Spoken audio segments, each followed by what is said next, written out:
Punjabi radio USA ਸੁਣ ਰਹੇ ਸਾਰੇ ਹੀ ਮਾਣਯੋਗ ਅਤੇ ਸਤਿਕਾਰਤ ਸਰੋਤਿਆਂ ਨੂੰ ਪੰਜਾਬੀ ਰੇਡੀਓ USA ਦੀ ਟੀਮ ਅਤੇ ਮੇਰੇ ਰਾਜਕਨਵੀਰ ਸਿੰਘ ਵੱਲੋਂ ਆਪ ਜੀ ਨੂੰ ਬਹੁਤ ਪਿਆਰ ਸਤਿਕਾਰ ਸਾਹਿਬ ਦੋਨੋਂ ਹੱਥ ਜੋੜ ਕੇ ਨਿੱਘੀ ਜਿਹੀ ਸਤਿ ਸ੍ਰੀ ਅਕਾਲ ਸਭ ਨੂੰ ਜੀ ਨੂੰ ਆਖਦੇ ਹਾਂ।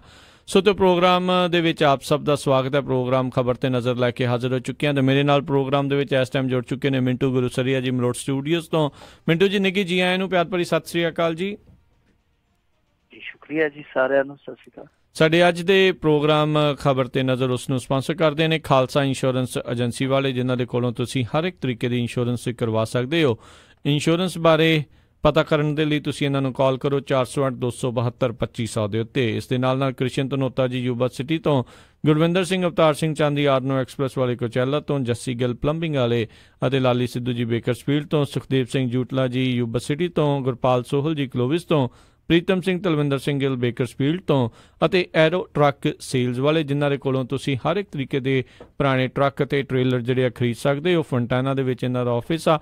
ਉਸ ਦੇ ਵਿੱਚ ਟਰੱਕ ਖਰੀਦਣ ਦੇ ਬਾਰੇ ਗੱਲ ਕਰਨ ਦੇ ਲਈ ਕਾਲ ਕਰੋ ਪਾਸ਼ਾ ਹੋਣਾ ਨੂੰ 909-786-8008 ਦੇ ਉੱਤੇ। ਅਤੇ ਸਰੋਤਿਓ ਜੇਕਰ ਤੁਸੀਂ ਜਾਂ ਕੋਈ ਹੋਰ ਕਾਰੋਬਾਰ ਇਸ ਪ੍ਰੋਗਰਾਮ ਨੂੰ ਸਪਾਂਸਰ ਕਰਨਾ ਚਾਹੁੰਦੇ ਹੋ, ਸੰਪਰਕ ਕਰੋ ਨੰਬਰ 408-722-7698 ਦੇ ਉੱਤੇ।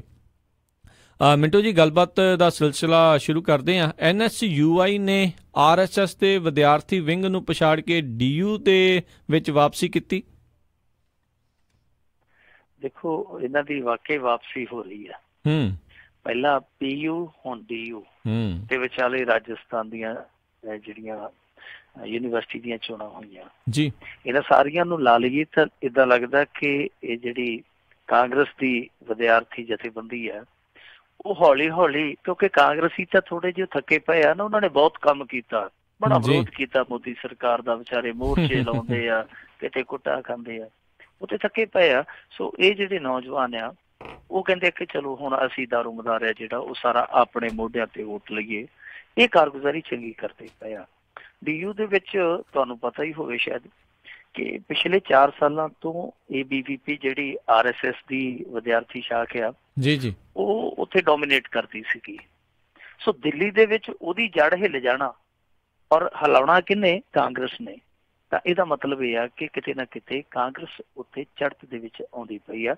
ਬੇਸ਼ੱਕ ਇਹ ਵਿਦਿਆਰਥੀ ਚੋਣਾਂ ਆ ਜਿਨ੍ਹਾਂ ਦਾ ਸੁਭਾਅ ਜਿਹੜਾ ਦੂਸਰੀਆਂ ਚੋਣਾਂ ਤੋਂ ਬਿਲਕੁਲ ਉਲਟ ਹੁੰਦਾ ਜੀ, ਕਿਉਂਕਿ ਵਿਦਿਆਰਥੀ ਵੋਟਰ ਹੈ ਜਿਹੜਾ ਉਹ ਜਿਸ ਦ੍ਰਿਸ਼ਟੀਕੋਣ ਤੋਂ ਸੋਚਦਾ, ਆਮ ਵੋਟਰ ਸ਼ਾਇਦ ਉਸ ਦ੍ਰਿਸ਼ਟੀਕੋਣ ਤੋਂ ਨਹੀਂ ਸੋਚਦਾ। ਦੋਨਾਂ ਦੇ ਮਾਹੌਲ ਤੇ ਦੋਨਾਂ ਦੀ ਸੋਚ ਦਾ ਫਰਕ ਆ, ਦੋਨਾਂ ਦੀਆਂ ਸਮੱਸਿਆਵਾਂ ਵੀ ਅਲੱਗ ਅਲੱਗ ਆ। ਹੁਣ ਜਿਹੜੀਆਂ ਅੱਜ ਇਹਨਾਂ ਨੇ ਇਹ ਜਿੱਤਾਂ ਪ੍ਰਾਪਤ ਕੀਤੀਆਂ ਵੱਖੋ ਵੱਖਰੇ ਅਹੁਦਿਆਂ ਲਈ, ਉਹਦੇ ਚ ਪ੍ਰਧਾਨ ਵੀ ਇਹ ਲੈ ਗਏ ਆ, ਉਪ ਪ੍ਰਧਾਨਗੀ ਵੀ ਇਹ ਲੈ ਕੇ ਆ। 2 ਜਿਹੜੇ ਛੋਟੇ ਸੀਗੇ ਅਹੁਦੇ ਉਹ ABVP ਦੇ ਖਾਤੇ ਚ ਗਏ, ਜਿਹਨਾਂ ਨੂੰ ਆਪਾਂ ਕਹਿ ਸਕਦੇ ਹਾਂ ਕਿ ਉਹ ਨਾਮ ਦੇ ਆ, ਪਰ ਜਿਹੜੇ ਮੇਨ ਅਹੁਦੇ ਸੀਗੇ ਉਹ ਲੈ ਗਈ ਆ ਕਾਂਗਰਸ ਦੀ ਵਿਦਿਆਰਥੀ ਜਥੇਬੰਦੀ। ਸੋ ਇਹ ਇੱਕ ਪ੍ਰਾਪਤੀ ਕਹੀ ਜਾ ਸਕਦੀ ਆ। ਹੁਣ ਸਭ ਤੋਂ ਵੱਡੀ ਗੱਲ ਇਹ ਆ ਕਿ ਜਿੱਦਾਂ ਰੌਕੀ ਤਸੀਦ ਇੱਥੋਂ ਜਿੱਤਿਆ ਕਾਂਗਰਸ ਜਥੇਬੰਦੀ ਵੱਲੋਂ, ਵਿਦਿਆਰਥੀ ਜਥੇਬੰਦੀ ਵੱਲੋਂ। ਸੋ ਰੌਕੀ ਤਸੀਦ ਹੋ ਰਹੀ ਹੈ ਜਿਹੜੇ ਉਹ ਫੌਰੀ ਤੌਰ ਤੇ ਜਿੱਦਾਂ ਬੀਬੀ ਸੋਨੀਆ ਗਾਂਧੀ ਨੂੰ ਮਿਲਣ ਗਏ ਆ, ਜਿਸ ਤਰੀਕੇ ਦੇ ਨਾਲ ਉਹਨਾਂ ਨੇ ਇਹ ਦੋਸ਼ ਵੀ ਲਾਇਆ ਕਿ ਦੇਖੋ ਜੀ ਇਹਨਾਂ ਨੇ ਵੋਟ ਕਾਊਂਟਿੰਗ ਦੇ ਵਿੱਚ ਕਾਫੀ ਦੇਰ ਲਾਈ। ਹੁਣ ਉਸ ਤੋਂ ਬਾਅਦ ਇਹ ਕਹਿੰਦੇ ਆ ਜੀ ਕਿ ਦੁਬਾਰਾ ਗਿਣਤੀ ਹੋਣੀ ਚਾਹੀਦੀ ਹੈ ਜਾਂ ਵੋਟਿੰਗ ਦੁਬਾਰਾ ਹੋਣੀ ਚਾਹੀਦੀ ਹੈ, HRD ਮਿਨਿਸਟਰੀ ਇੰਟਰਫੇਅਰ ਕਰਦੀ ਪਈ ਹੈ। ਇਹ ਸਾਰੀਆਂ ਚੀਜ਼ਾਂ ਤੋਂ ਬਾਵਜੂਦ ਜਿੱਦਾਂ ਦਾ ਉਹਨਾਂ ਦਾ ਕੌਨਫੀਡੈਂਸ ਸੀਗਾ ਇਹਨਾਂ ਨੌਜਵਾਨ ਨੇਤਾਵਾਂ ਦਾ, ਜਿੱਦਾਂ ਉਹ ਸੋਨੀਆ ਗਾਂਧੀ ਨੂੰ ਮਿਲ ਕੇ ਆਏ, ਤਾਂ ਉੱਥੋਂ ਇਹ ਲੱਗਦਾ ਸੀਗਾ ਕਿ ਕਿਤੇ ਨਾ ਉਹਨਾਂ ਦੇ ਵਿੱਚ ਇਹ ਇਸ ਸਮੇਂ ਆਤਮ ਵਿਸ਼ਵਾਸ ਹੈ ਕਿ ਅਸੀਂ ਆਉਣ ਵਾਲੇ ਸਮੇਂ ਦੇ ਵਿੱਚ ਇਹਨਾਂ ਖਾਸ ਤੌਰ ਤੇ ਜਿਹੜੀਆਂ ਨੌਜਵਾਨ ਸੋਚਾਂ ਦਾ ਭੇੜ ਹੁੰਦਾ ਯੂਨੀਵਰਸਿਟੀਆਂ 'ਚ, ਕਿ ਇਸ ਸੋਚਾਂ ਦੇ ਭੇੜ ਦੇ ਵਿੱਚ ਅਸੀਂ ਭੇੜ ਭਿੜਨ ਲਈ ਤਿਆਰ ਆ। ਉਹਨਾਂ ਦਾ ਕੌਨਫੀਡੈਂਸ ਦੱਸਦਾ ਪਿਆ ਸੀ। ਉਹਦਾ ਦੇਖੋ ਜਿਹੜਾ ਇਸ ਸਮੇਂ ਭਾਰਤੀ ਜਨਤਾ ਪਾਰਟੀ ਦਾ ਰੱਥ ਆ ਉਹ ਇਹਨਾਂ ਤੇਜ਼ੀ ਨਾਲ ਛੂਕਦਾ ਪਿਆ ਪੂਰੇ ਭਾਰਤ ਦੇ ਵਿੱਚ ਕਿ ਇਹਨਾਂ ਨੂੰ ਬਹੁਤੀਆਂ ਇਹੋ ਜਿਹੀਆਂ ਹਾਰਾਂ ਦਾ ਫਰਕ ਨਹੀਂ ਪੈਂਦਾ ਵਿਦਿਆਰਥੀ ਹਾਰਾਂ ਦਾ। ਇਹ ਗੱਲ ਬਿਲਕੁਲ ਠੀਕ ਆ ਕਿ ਭਾਰਤੀ ਜਨਤਾ ਪਾਰਟੀ ਨੂੰ ਏਦਾਂ ਦੀਆਂ ਨਿੱਕੀਆਂ ਨਿੱਕੀਆਂ ਹਾਰਾਂ ਫਿਕਰਮੰਦੀ ਨਹੀਂ ਲਾਉਂਦੀਆਂ, ਪਰ ਇੱਕ ਇਹ ਤੋਂ ਵੀ ਵੱਡਾ ਸੱਚ ਆ ਕਿ ਇਹ ਜਿਹੜੀਆਂ ਨਿੱਕੀਆਂ ਨਿੱਕੀਆਂ ਕਾਂਗਰਸ ਨੂੰ ਜਿੱਤਾਂ ਮਿਲਦੀਆਂ ਪਈਆਂ ਇਹ ਉਹਨਾਂ ਲਈ ਬਹੁਤ ਵਧੀਆ ਨੇ। ਜਿੱਦਾਂ ਚੰਡੀਗੜ੍ਹ ਯੂਨੀਵਰਸਿਟੀ 'ਚ, ਰਾਜਸਥਾਨ 'ਚ, ਉਸ ਤੋਂ ਬਾਅਦ ਇੱਥੇ। ਤਾਂ ਜੇ ਇੱਦਾਂ ਹੋਰ 2-4 ਜਿੱਤਾਂ ਪ੍ਰਾਪਤ ਕਰ ਲੈਂਦੇ ਆ ਤਾਂ ਇਹਨਾਂ ਦੇ ਵਿੱਚ ਊਰਜਾ ਦਾ ਸੰਚਾਰ ਹੋਏਗਾ, ਖਾਸ ਤੌਰ ਤੇ ਨੌਜਵਾਨ ਕਾਡਰ 'ਚ, ਕਿਉਂਕਿ ਨੌਜਵਾਨ ਕਾਡਰ ਹੀ ਅੱਗੇ ਜਾ ਕੇ ਗਰਾਊਂਡ ਤੇ ਵਰਕ ਕਰਦਾ, ਉਹੀ ਭਵਿੱਖ ਦੀ ਨੇਤਾਗਿਰੀ ਤੈਅ ਕਰਦਾ। ਸੋ ਮੇਰੇ ਖਿਆਲ ਦੇ ਨਾਲ ਕਾਂਗਰਸ ਲਈ ਇਹ ਸ਼ੁਭ ਸੰਕੇਤ ਆ। ਹਾਂ, ਭਾਰਤੀ ਜਨਤਾ ਪਾਰਟੀ ਲਈ ਕੋਈ ਚਿੰਤਾ ਵਾਲੀ ਗੱਲ ਨਹੀਂ, ਪਰ ਆਉਣ ਵਾਲੇ ਸਮੇਂ 'ਚ ਇਸ ਗੱਲ ਦੀ ਚਿੰਤਾ ਜ਼ਰੂਰ ਹੋ ਸਕਦੀ ਹੈ ਕਿ ਜਿੱਦਾਂ ਉਹਨਾਂ ਨੇ ਭਾਰਤ ਤੇ ਇੱਕ ਛਤਰ ਰਾਜ ਦਾ ਸੁਪਨਾ ਦੇਖਿਆ, ਉਹਦਾ ਯੂਨੀਵਰਸਿਟੀਆਂ 'ਚ ਵੀ ਉਹਨਾਂ ਨੇ ਝੰਡਾ ਚਲਾਉਣ ਦਾ ਇੱਕ ਏਮ ਲਿਆ ਹੋਇਆ ਕਿ ਅਸੀਂ ਭਗਵਾਕਰਨ ਕਰਨਾ ਸਭ ਕੁਛ ਦਾ। ਸੋ ਉਹ ਵੀ ਕਿਤੇ ਨਾ ਕਿਤੇ ਮੰਤਵ ਹੈ ਜਿਹੜਾ ਪੂਰਾ ਹੁੰਦਾ ਹਾਲ ਦੀ ਘੜੀ ਨਜ਼ਰ ਨਹੀਂ ਆਉਂਦਾ। ਸੋ ਕਾਂਗਰਸ ਨੇ ਚੰਗਾ ਪ੍ਰਦਰਸ਼ਨ ਕੀਤਾ ਇਹਨਾਂ ਚੋਣਾਂ 'ਚ ਜੀ। ਤੇ ਮਿੰਟੂ ਜੀ, ਇਹਦੇ ਵਿੱਚੋਂ ਕੀ ਆਪਾਂ ਦੇਖ ਸਕਦੇ ਹਾਂ ਵੀ ਲੋਕ ਅੱਕ ਜਾਂਦੇ ਨੇ ਕਿਸੇ ਇੱਕ ਪਾਰਟੀ ਦੇ ਨਾਲ ਤੇ ਫਿਰ ਦੂਜੀ ਦੇ ਜਿਹੜੇ ਪਾਸੇ ਨੂੰ ਤੁਰ ਜਾਂਦੇ ਨੇ? ਕੀ ਇਹ ਇੱਕ ਮਨੋਵਿਗਿਆਨਿਕ ਜਿਹੜੀ ਚੀਜ਼ ਹੈਗੀ ਆ ਕਿ ਵੈਸੇ ਹੀ ਲੋਕ ਵੀ ਚਲੋ ਹੁਣ ਡਨ ਆ ਵੀ ਇਹ ਦੂਜੇ ਨੂੰ ਫਿਰ ਹੁਣ ਮੌਕਾ ਦੇ ਦਈਏ, ਸੋ ਵਾਰੀਆਂ ਵਾਲੀ ਗੱਲ ਆ ਕਿ ਵਾਕਈ ਜਿਹੜਾ ਕੁਛ ਨਾ ਕੁਛ ਦੇ ਪਿੱਛੇ ਲੋਕ ਜਿਹੜੇ ਜ਼ਿਆਦਾ ਸੋਚਦੇ ਹੁੰਦੇ ਆ? ਨਹੀਂ, ਇਹਦੇ 'ਚ ਨਹੀਂ ਅਸੀਂ ਦੇਖ ਸਕਦੇ, ਕਿਉਂਕਿ ਦੇਖੋ ਜਿਹੜੀਆਂ ਯੂਨੀਵਰਸਿਟੀਆਂ ਨਾ ਦਿੱਲੀ ਦੀਆਂ, ਜਿੱਦਾਂ JNU ਹੈ, JNU ਸੱਚ ਮੈਂ ਭੁੱਲ ਗਿਆ ਸੀਗਾ ਤੁਹਾਨੂੰ ਕਹਿਣਾ ਕਿ JNU ਦੇ ਵਿੱਚ ਵੀ ਐਤਕੀ ABVP ਜਿਹੜੀ ਹੈ ਥੱਲੇ ਲੱਗ ਗਈ। ਹੁਣ ਇੱਥੇ ਪਤਾ ਕੀ ਹੈ ਕਿ ਖੱਬੇ ਪੱਖੀ ਜਿਹੜੀ ਵਿਦਿਆਰਥੀ ਜਥੇਬੰਦੀਆਂ ਨੇ, ਉਹ ਵਿਦਿਆਰਥੀ ਜਥੇਬੰਦੀਆਂ ਉੱਥੇ ਬਹੁਤ ਸਟਰੋਂਗ ਨੇ, ਤਾਂ ਇਹ ਨਹੀਂ ਕਹਿ ਸਕਦੇ ਕਿ ਉਹਨਾਂ ਦੇ ਕੋਲ ਕੋਈ ਆਪਸ਼ਨ ਹੈ ਨਹੀਂ ਕਿ ਇਹ ਨਹੀਂ ਤੇ ਹੁਣ ਆਜ਼ਮਾ ਲਓ। ਸੋ ਉੱਥੇ ਬਹੁਤ ਵੱਡਾ ਆਪਸ਼ਨ ਹੈ, ਕਿਉਂਕਿ ਇਹਨਾਂ ਖਾਸ ਤੌਰ ਤੇ 2 ਯੂਨੀਵਰਸਿਟੀਆਂ 'ਚ ਖੱਬੇ ਪੱਖੀ ਸਟੂਡੈਂਟ ਪਾਰਟੀਆਂ ਜਿਹੜੀਆਂ ਉਹ ਬਹੁਤ ਸਟਰੋਂਗ ਨੇ। ਸੋ NSUIJ ਉਹਨਾਂ 'ਚੋਂ ਨਿਕਲ ਕੇ ਆਉਂਦੀ ਹੈ, ਇਹਨਾਂ ਤਿੰਨਾਂ ਚੋਂ ਅੱਗੇ ਨਿਕਲਦੀ ਹੈ, ਕਿਉਂਕਿ ਉੱਥੇ ਇੱਕ ਗੱਲ ਹੋਰ ਯਾਦ ਰੱਖੋ ਕਿ ਆਮ ਆਦਮੀ ਪਾਰਟੀ ਦੀ ਵੀ ਵਿਦਿਆਰਥੀ ਜਥੇਬੰਦੀ ਹੈ ਜਿਹੜੇ ਕਿ ਉੱਥੇ ਰਾਜ ਕਰਦੇ ਪਏ ਆ। ਸੋ ਇਹਨਾਂ ਸਾਰਿਆਂ ਦੇ ਵਿੱਚੋਂ ਜਿੱਥੇ ਕਾਂਗਰਸ ਉੱਥੇ ਬੁਰੀ ਤਰ੍ਹਾਂ ਪਿੱਟਦੀ ਪਈ ਹੈ ਦਿੱਲੀ 'ਚ, ਉਹ ਆਪਸ਼ਨ ਬਣਦੀ ਹੈ ਸਟੂਡੈਂਟਾਂ ਦਾ, ਤਾਂ ਮੇਰੇ ਖਿਆਲ ਦੇ ਨਾਲ ਇਹ ਕਾਂਗਰਸ ਦੀ ਪ੍ਰਾਪਤੀ ਹੋ ਸਕਦੀ ਹੈ ਕਿ ਲੋਕ ਦੂਜੀਆਂ ਸਾਰੀਆਂ ਵਿਚਾਰਧਾਰਾ ਨੂੰ, ਦੂਜੀਆਂ ਸਾਰੀਆਂ ਪਾਰਟੀਆਂ ਨੂੰ ਛੱਡ ਕੇ ਉਹ ਇਹਨਾਂ ਵੱਲ ਉਲਰਦੇ ਪਏ ਆ। ਤਾਂ ਇਹਨਾਂ ਲਈ ਸ਼ੁਭ ਸੰਕੇਤ ਆ, ਕਿਉਂਕਿ ਸਾਨੂੰ ਭੁੱਲਣਾ ਨਹੀਂ ਚਾਹੀਦਾ ਉੱਥੇ ਹਰੇਕ ਪਾਰਟੀ ਦੀ ਵਿਦਿਆਰਥੀ ਜਥੇਬੰਦੀ ਹੈ। ਜੀ ਜੀ। ਅਗਲੀ ਮਿੰਟੂ ਜੀ ਆਪਾਂ ਗੱਲ kariye ਵੀ ਤੇਜ਼ੀ ਨਾਲ ਫੈਲ ਰਿਹਾ ਆ ਰਾਜਸਥਾਨ ਵਿੱਚ ਕਿਸਾਨ ਅੰਦੋਲਨ, ਪੰਜਾਬ 'ਚ ਵੀ ਤਿਆਰੀਆਂ ਨੇ? ਦੇਖੋ, ਪਹਿਲਾਂ ਪੰਜਾਬ ਦੀ ਗੱਲ ਕਰ ਲਈਏ। ਅੱਜ ਇਹਨਾਂ ਨੇ ਫੇਰ ਕਿਸਾਨ ਜਥੇਬੰਦੀਆਂ ਨੂੰ ਸੱਦਿਆ ਸੀ, ਬੁਲਾਇਆ ਸੀਗਾ, ਤੇ ਨਿਕਲਿਆ ਕੱਖ ਵੀ ਨਹੀਂ। ਕਿਸਾਨਾਂ ਨੂੰ ਇਹਨਾਂ ਨੇ ਕਿਹਾ ਸੀਗਾ ਕਿ ਆ ਜਾਓ, ਤੁਹਾਨੂੰ ਨਾ ਅਸੀਂ ਨੋਟੀਫਿਕੇਸ਼ਨ ਬਾਰੇ ਸੱਦਣਾ, ਵਿਚਾਰ ਚਰਚਾ ਕਰਨੀ ਆ। ਕਿਸਾਨ ਜਥੇਬੰਦੀਆਂ ਦੇ ਆਗੂ ਉੱਥੇ ਚਲੇ ਗਏ। ਉਹ ਜਦੋਂ ਬਾਹਰ ਨਿਕਲ ਗਏ ਤੇ ਉਹ ਤੇ ਧਈਏ ਤਾਪ ਵਾਂਗੂ ਤਪਦੇ ਨਿਕਲੇ ਆ। ਜਿੱਦਾਂ ਧਈਏ ਦਾ ਤਾਪ ਚੜਿਆ ਹੁੰਦਾ, ਉਹ ਤੇ ਕਹਿੰਦੇ ਕਿ ਇਹਨਾਂ ਨੇ ਤਮਾਸ਼ਾ ਕੀ ਬਣਾ ਰੱਖਿਆ। ਪਿਛਲੀ ਵਾਰੀ ਵੀ ਸਾਨੂੰ ਸੱਦ ਲਿਆ ਮੀਟਿੰਗ 'ਚ ਤੇ ਕੱਖ ਵੀ ਨਹੀਂ, ਐਤਕੀ ਵੀ ਸੱਦ ਲਿਆ ਤੇ ਐਤਕੀ ਵੀ ਕੱਖ ਨਹੀਂ। ਕਹਿੰਦੇ ਆ ਜੀ ਕੋਈ ਗੱਲ ਨਹੀਂ, ਹੁਣ ਚੋਣ ਜਾਬਤਾ ਲੱਗ ਗਿਆ, ਨੋਟੀਫਿਕੇਸ਼ਨ ਆਪਾਂ ਬਾਅਦ 'ਚ ਜਾਰੀ ਕਰਾਂਗੇ ਕਰਜ਼ਾ ਮਾਫੀ ਦਾ, ਤੁਸੀਂ ਓਦਾਂ ਸਲਾਹ ਸਲੂਕ ਦੇ ਦਿਓ। ਉਹ ਕਹਿੰਦੇ ਕਮਾਲ ਦੀ ਗੱਲ ਹੈ, ਅਸੀਂ ਭੁੱਖੇ ਢਿੱਡ ਸਲਾਹਾਂ ਕਿਤਨਾ ਦੇ ਦਈਏ, ਆਏ ਕਿ ਭੁੱਖੇ ਮਰਨ ਡਏ ਆ। ਸੋ ਬਾਹਰ ਆ ਕੇ ਫਿਰ ਉਹਨਾਂ ਨੇ ਐਲਾਨ ਕਰ ਦਿੱਤਾ ਕਿਸਾਨ ਜਥੇਬੰਦੀਆਂ ਨੇ। ਉਹ ਕਹਿੰਦੇ ਕਿ ਅਸੀਂ 22 ਤਰੀਕ ਤੋਂ ਜਾ ਕੇ ਕੈਪਟਨ ਦੇ ਮਹਿਲ ਦੇ ਮੂਹਰੇ ਬਹਿ ਜਾਣਾ ਕਿ ਭਾਈ ਸਾਹਿਬ ਜਿਹੜੇ ਸਾਡੇ ਨਾਲ ਵਾਅਦੇ ਕੀਤੇ ਤੇ ਪੂਰੇ ਕਰ। ਕਿਉਂਕਿ ਹੁਣ ਦੇਖੋ ਚੋਣ ਤੇ ਜਿਹੜੀ ਗੁਰਦਾਸਪੁਰ ਦੀ ਹੈ ਉਹ 11 ਅਕਤੂਬਰ ਨੂੰ ਸਮਾਪਤ ਹੋਣੀ ਹੈ, ਤਾਂ ਉਦੋਂ ਤੱਕ ਚੋਣ ਜਾਬਤਾ ਰਹਿਣਾ। ਇਹਦਾ ਮਤਲਬ ਹੈ ਕਿ ਜਿਹੜਾ ਨੋਟੀਫਿਕੇਸ਼ਨ ਕਰਜ਼ਾ ਮਾਫੀ ਦਾ ਕਰਨਾ ਉਹ 11 ਅਕਤੂਬਰ ਤੋਂ ਵੀ ਪਿੱਛੇ ਚਲੇ ਗਿਆ। ਸੋ ਐਲਾਨ ਜਿਹੜਾ ਜੂਨ ਦੇ ਵਿੱਚ ਹੋਇਆ। ਸੋ ਕਿਸਾਨ ਜਥੇਬੰਦੀਆਂ ਆਪਣੇ ਪੱਧਰ ਤੇ ਜਿਸ ਤਰੀਕੇ ਦਾ ਰਸਤਾ ਤਿਆਰ ਕਰਦੀਆਂ ਪਈਆਂ ਅੰਦੋਲਨ ਲਈ, ਮੈਨੂੰ ਲੱਗਦਾ ਹੈ ਕਿ ਜੋ ਉਹਨਾਂ ਨੇ ਹਾਲਾਤ ਦੇਖੇ ਸੀ ਨਾ ਪਿਛਲੀ ਸਰਕਾਰ ਵਾਲਿਆਂ ਨੇ ਐਂਡ ਤੇ ਜਾ ਕੇ, ਆਪਣੀ ਦੂਸਰੀ ਟਰਮ ਦੇ ਐਂਡ ਤੇ ਜਾ ਕੇ 2 ਸਾਲ ਪਹਿਲਾਂ, ਇਹਨਾਂ ਨੂੰ ਮੈਨੂੰ ਲੱਗਦਾ ਕਿ ਸਾਲ ਦੇ ਅੰਦਰ ਅੰਦਰ ਹੀ ਦੇਖਣੇ ਪੈਣੇ ਆ। ਜਿੱਦਾਂ ਅਕਾਲੀਆਂ ਦੇ ਰਾਜ ਦੇ ਵਿੱਚ ਕਿਸਾਨ ਜਦੋਂ ਲੀਹਾਂ ਤੇ ਆ ਕੇ ਬਹਿ ਗਏ ਸਨ ਤੇ ਫਿਰ ਮੁੜ ਕੇ ਇਹਨਾਂ ਦੇ ਢਿੱਡ 'ਚ ਲੀਹਾਂ ਪੈਂਦੀਆਂ ਸੀਗੀਆਂ, ਇਹਨਾਂ ਨੂੰ ਹੁਣ ਠਾਈਏ ਕਿੱਦਾਂ? ਤੇ ਜੇ ਇਹਨਾਂ ਦੇ ਬੰਦੇ ਜਾਂਦੇ ਸੀ ਉਹ ਅੱਗੋਂ ਪਿੱਛੇ ਲੱਗ ਜਾਂਦੇ ਸੀ, ਗਲੀਆਂ 'ਚ ਦੌੜਾ ਕੇ ਉਹਨਾਂ ਨੂੰ ਭਜਾਉਂਦੇ ਸੀਗੇ। ਸੋ ਮੈਨੂੰ ਲੱਗਦਾ ਕਿ ਜੇ ਏਦਾਂ ਹੀ ਚੱਲਦਾ ਰਿਹਾ ਕੰਮ ਤੇ ਇਹਨਾਂ ਤੇ ਨੌਬਤ ਬਹੁਤ ਛੇਤੀ ਆ ਜਾਣੀ ਆ। ਜਾਨੀ ਇੱਥੇ ਵੀ ਗਰਾਊਂਡ ਤਿਆਰ ਹੋ ਰਿਹਾ ਸੀ, ਦੇਖਦੇ ਪਏ ਆ ਕਿ ਕਿਸਾਨ ਜਥੇਬੰਦੀਆਂ ਗਰਾਊਂਡ ਤਿਆਰ ਕਰਦੀਆਂ ਪਈਆਂ। ਆਉਣ ਵਾਲੇ ਦਿਨਾਂ 'ਚ ਹੋ ਸਕਦਾ ਹੈ ਕੋਈ ਇੱਥੇ ਵੀ ਅੰਦੋਲਨ ਚੱਲ ਪਵੇ।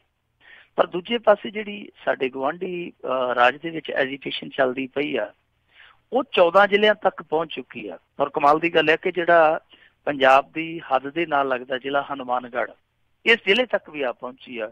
ਵੈਸੇ ਕਾਫੀ ਜ਼ਿਲ੍ਹੇ ਨੇ, ਝੁੰਝਨੂ ਜ਼ਿਲ੍ਹਾ ਹੈ ਉਹਨਾਂ ਦਾ, ਬੀਕਾਨੇਰ, ਗੰਗਾਨਗਰ, ਇਹ ਵੀ ਸਾਡੀ ਹੱਦ ਦੇ ਨਾਲ ਲੱਗਦਾ, ਅਲਵਰ ਹੈ, ਨਗੌਰ ਆ, ਚੂਰੂ, ਸੀਕਰ, ਇਹਨਾਂ ਸਾਰੇ ਜ਼ਿਲ੍ਹਿਆਂ ਦੇ ਵਿੱਚ ਉਸ ਐਜੀਟੇਸ਼ਨ ਦਾ ਬਹੁਤ ਵੱਡਾ ਪ੍ਰਭਾਵ ਪੈ ਰਿਹਾ।